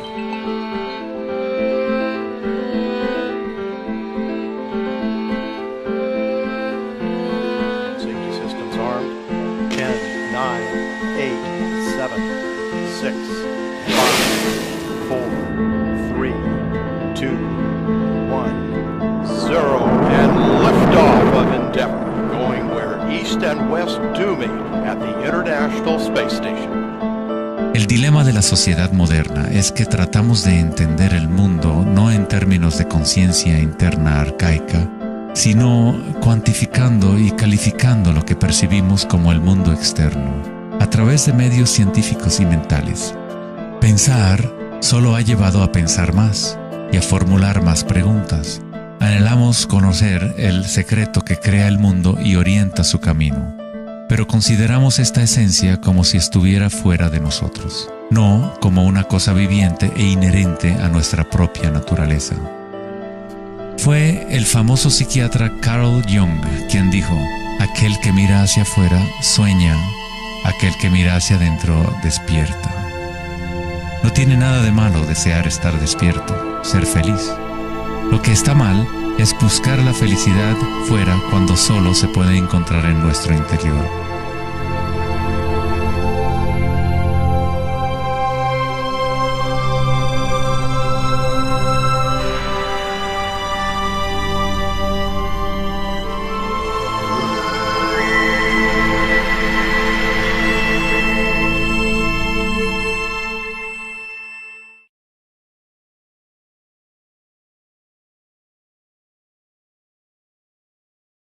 Más allá del pensamiento. El 4 de agosto de 2010, en la conferencia Techonomy en Lake Tahoe, en California, Eric Schmidt, director ejecutivo de Google, mencionó una estadística asombrosa. Cada 2 días creamos la misma cantidad de información que hemos creado desde los albores de la civilización hasta el año 2003. Es algo así como 5 exabytes de datos. Nunca en la historia de la humanidad hemos usado tanto la mente y nunca había habido tanta confusión en el planeta. ¿Podría ser que cada vez que pensamos en una solución a un problema, creamos 2 problemas más? ¿De qué sirve pensar tanto si no conduce a una mayor felicidad? ¿Somos más felices? ¿Más ecuánimes? ¿Más alegres como resultado de tanto pensar? O quizás nos aísla, nos desconecta de una experiencia más profunda y más significativa de la vida.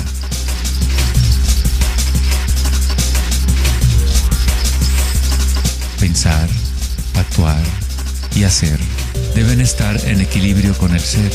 Después de todo, somos seres humanos, no actos humanos.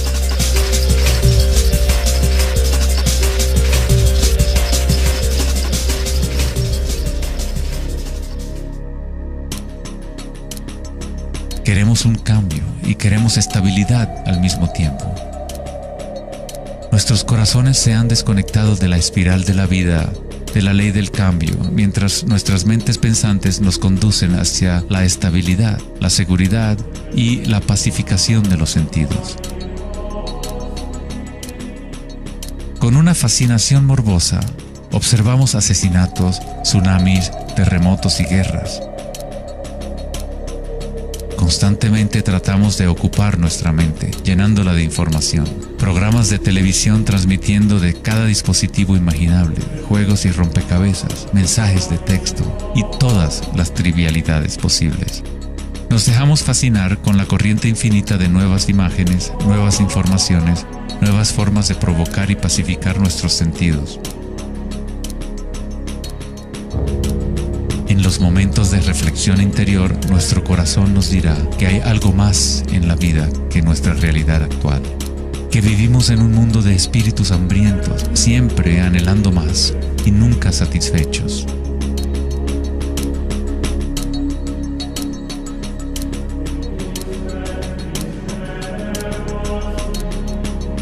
Hemos creado una vorágine de datos que vuelan alrededor del planeta para facilitar más pensamientos, más ideas sobre cómo arreglar el mundo, para solucionar los problemas que solo existen porque la mente los ha creado. Los pensamientos han creado todo el lío en el cual nos encontramos actualmente. Libramos guerras contra enfermedades, enemigos y problemas. La paradoja es que aquello que resistes, persiste. Cuanto más te resistes a algo, más se fortalece. Al igual que ejercitar un músculo, en realidad estás fortaleciendo aquello de lo cual justamente te quieres deshacer. Entonces, ¿cuál es la alternativa al pensamiento? ¿Qué otros mecanismos pueden utilizar los seres humanos para existir en este planeta?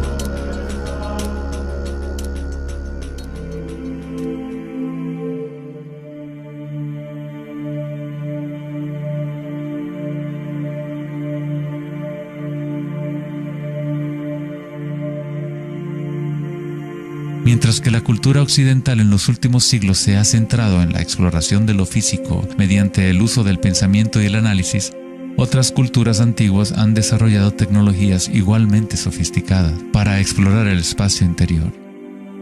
Es la pérdida de nuestra conexión con nuestro mundo interior lo que ha creado un desequilibrio en nuestro planeta. El antiguo inquilino, «Conócete a ti mismo», ha sido reemplazado por el deseo de experimentar en el mundo externo de la forma. Responder a la pregunta ¿quién soy? No es simplemente una cuestión de describir lo que está en tu tarjeta de presentación. En el budismo, no eres el contenido de tu conciencia. No eres apenas una colección de pensamientos o ideas, porque detrás de los pensamientos está aquel que está siendo testigo de los pensamientos.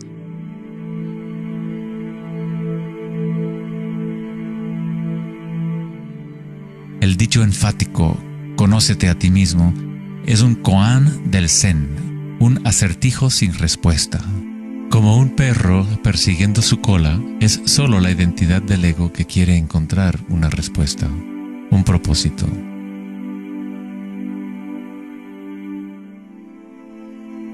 La verdad de lo que eres no necesita una respuesta, pues todas las preguntas fueron creadas por la mente egoica. No eres tu mente.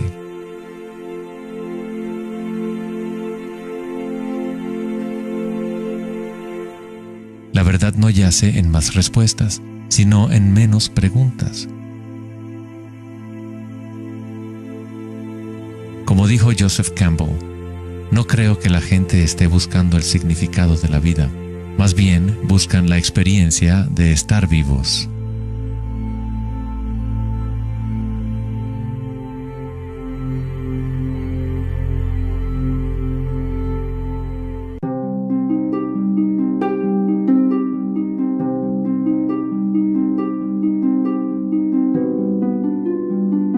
Cuando al Buda le preguntaron, ¿qué eres?, simplemente dijo, estoy despierto. ¿Qué quiere decir eso, estar despierto?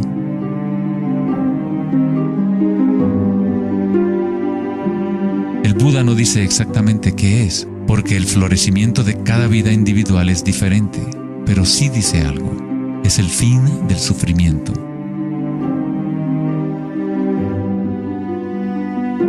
Toda tradición religiosa importante tiene un nombre para el estado de estar despierto: cielo, nirvana o moksha. Una mente en calma es todo lo que hace falta para comprender la naturaleza de la corriente. Todo lo demás ocurrirá una vez que tu mente esté en calma.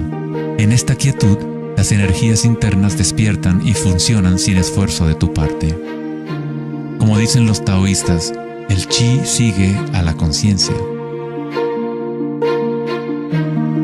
Al permanecer en calma, uno empieza a escuchar la sabiduría de las plantas y los animales, los quietos susurros de los sueños, y se aprende el sutil mecanismo por el cual los sueños se manifiestan en forma material.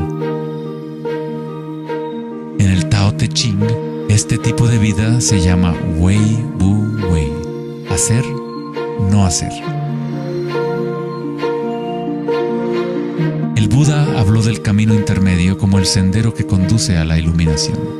Aristóteles escribió el justo medio, el punto medio entre dos extremos, como un sendero de belleza, sin demasiado esfuerzo ni tampoco muy poco. Yin y Yang en equilibrio perfecto.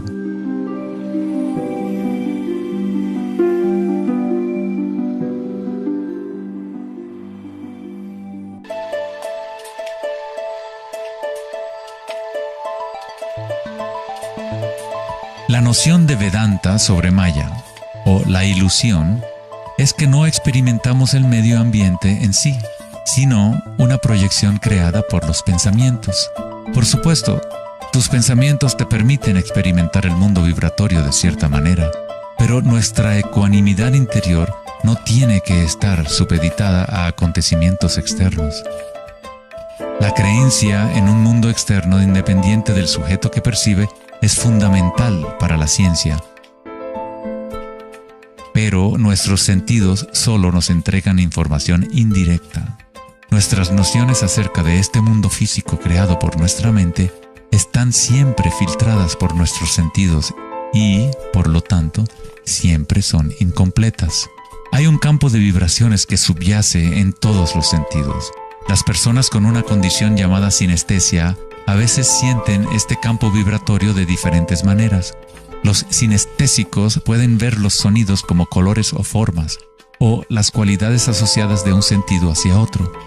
La sinestesia se refiere a una síntesis o amalgama de los sentidos. Los chakras y los sentidos son como un prisma que filtra una serie de vibraciones. Todas las cosas del universo están vibrando a diferentes velocidades y frecuencias. El ojo de Horus se compone de 6 símbolos. Cada uno representa uno de los sentidos. Al igual que el sistema védico antiguo, el pensamiento se considera un sentido.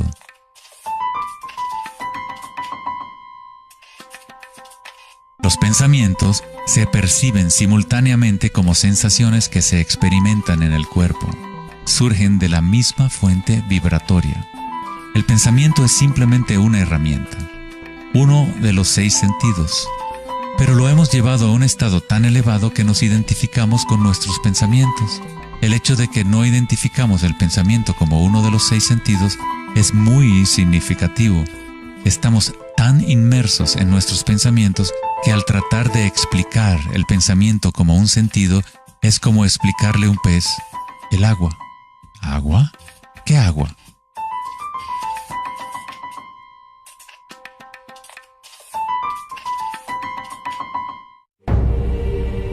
En las Upanishads se dice, no lo que el ojo puede ver, sino mediante lo cual puede ver el ojo. Toma conciencia de eso para ser Brahma, el Eterno, y no lo que la gente aquí adora. No lo que el oído puede escuchar, sino mediante lo cual puede escuchar el oído. Toma conciencia de eso para ser Brahma, el Eterno, y no lo que la gente aquí adora.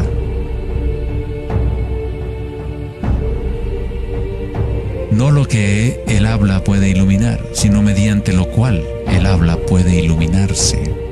Toma conciencia de eso para ser Brahma, el Eterno, y no lo que la gente aquí adora.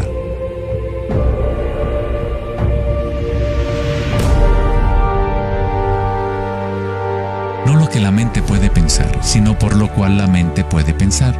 Toma conciencia de eso para ser Brahma, el Eterno, y no lo que la gente aquí adora.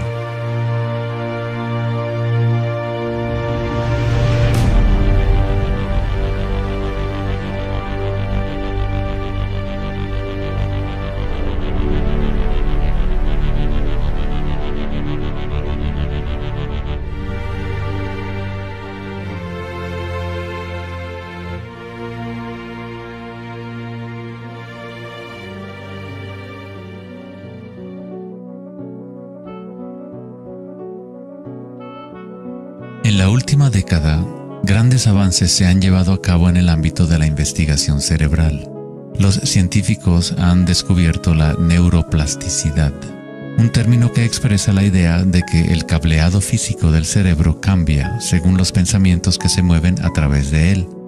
Como expresó el psicólogo canadiense Donald Hebb, las neuronas que se ponen en marcha al mismo tiempo se conectan entre sí. Las neuronas se conectan al máximo cuando una persona entra a un estado de atención ininterrumpida. Lo que esto significa es que es posible dirigir tu propia experiencia subjetiva de la realidad. Literalmente, si tus pensamientos son de temor, preocupación, ansiedad y negatividad, estás incrementando la conexión para que surjan más pensamientos similares. Si diriges tus pensamientos hacia el amor, la compasión, la gratitud y la alegría, creas la conexión para repetir esas experiencias. ¿Cómo hacerlo cuando estamos rodeados de violencia y sufrimiento? ¿No es esto una especie de engaño o vana ilusión? La neuroplasticidad no es lo mismo que la noción de la nueva era que dice que creas tu realidad con pensamientos positivos. En realidad, es lo mismo que el Buda enseñó hace 2500 años. La meditación vipassana o la meditación introspectiva podría describirse como neuroplasticidad autodirigida. Aceptas tu realidad tal como es, como realmente es. Pero tú lo experimentas en el nivel raíz de la sensación, en el nivel vibratorio o energético, sin prejuicio o la influencia del pensamiento. A través de una intención ininterrumpida en el nivel raíz de la conciencia, se crea la conexión para una percepción completamente diferente a la realidad.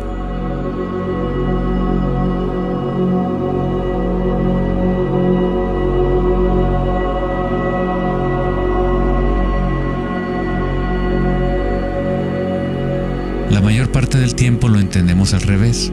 Estamos permitiendo constantemente que las ideas sobre el mundo exterior conformen nuestras redes neuronales, pero nuestra ecuanimidad interior no tiene que estar supeditada a acontecimientos externos. Las circunstancias no importan, solo mi estado de conciencia importa. Meditación en sánscrito significa estar libre de cualquier tipo de medición o evaluación, libre de toda comparación, de todo devenir. No estás tratando de convertirte en algo más, estás de acuerdo con lo que es. La forma de superar el sufrimiento del reino físico es aceptándolo por completo, decirle que sí a todo para que se convierta en parte tuya en vez de tú ser parte de eso.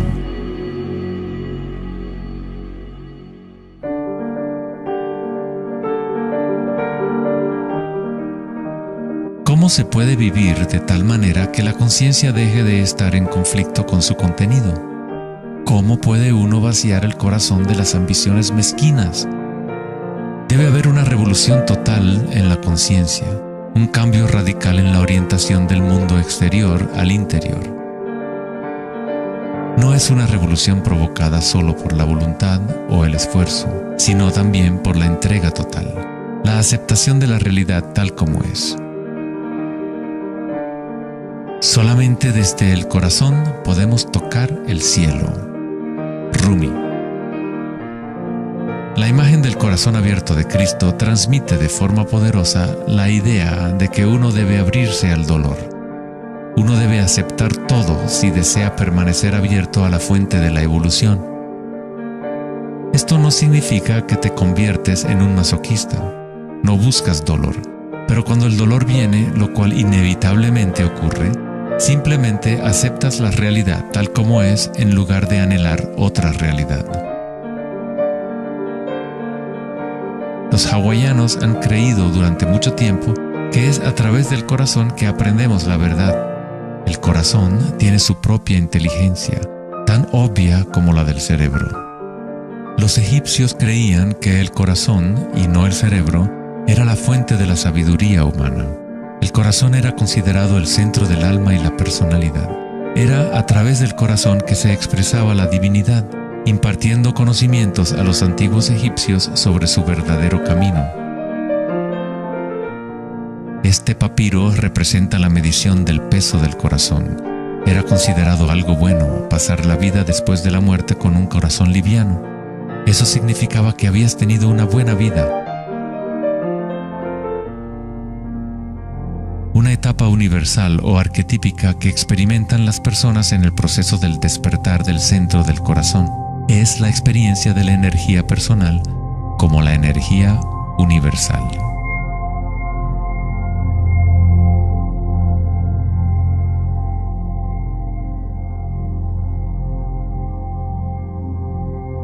Cuando te permites sentir este amor, ser este amor, cuando conectas tu mundo interior con el mundo exterior, entonces todo es uno.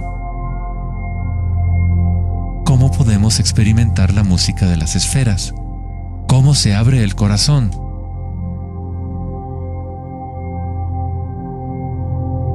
Sri Ramana Maharshi dijo: Dios habita en ti, como tú, y no tienes que hacer nada para ser consciente de Dios o de ti mismo. Ya es tu estado verdadero y natural.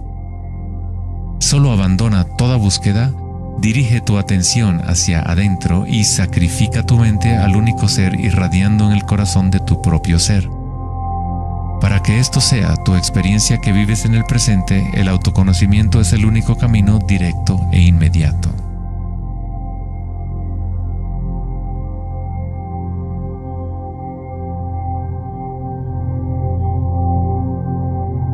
Cuando concilias y observas las sensaciones internas, tu vitalidad interior, estás observando en realidad el cambio.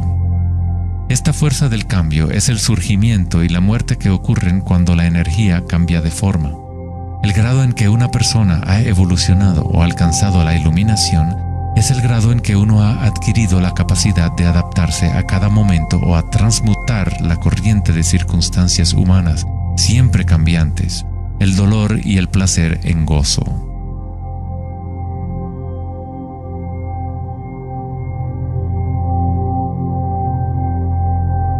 Leo Tolstoy, autor de La Guerra y la Paz, dijo que todo el mundo piensa en cambiar el mundo, pero nadie piensa en cambiarse a sí mismo.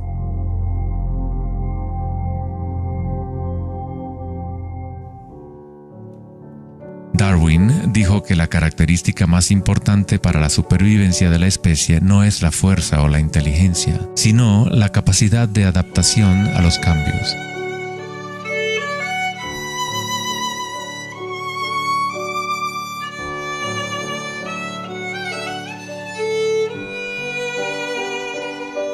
Debemos convertirnos en expertos en adaptación. Esta es la enseñanza budista de Anicca. Todo está surgiendo y desapareciendo, cambiando. El cambio es constante. El sufrimiento existe solo porque nos apegamos a una forma particular.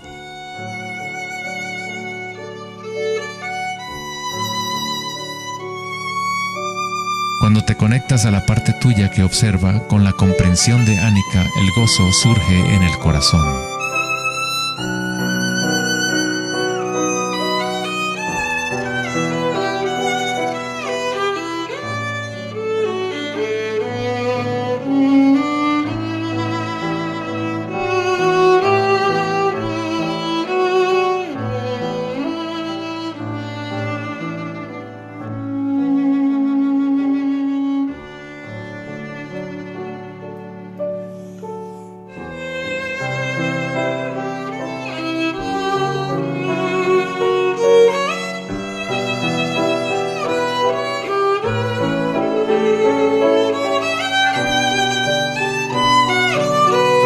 Santos, sabios y yogis a lo largo de la historia han descrito de una manera unánime la unión sagrada que se produce en el corazón, ya sean las obras de San Juan de la Cruz, los poemas de Rumi o las enseñanzas tántricas de la India. Todas estas enseñanzas diferentes tratan de expresar el misterio sutil del corazón. En el corazón, esta es la unión de Shiva y Shakti, la penetración masculina en la espiral de la vida y la entrega femenina al cambio. Atestiguar y aceptar de forma incondicional todo lo que es. Con el fin de abrir tu corazón, debes abrirte a los cambios. Vivir en el mundo aparentemente sólido, danzar con él, comprometerte con él, vivir en plenitud, amar por completo, pero sabiendo que es transitorio y que, en última instancia, todas las formas se disuelven y cambian. El gozo es la energía que responde a la calma. Surge al vaciar la conciencia de todo contenido. El contenido de esta energía de gozo, producto de la calma, es la conciencia. Una nueva conciencia del corazón. Una conciencia conectada a todo lo que es.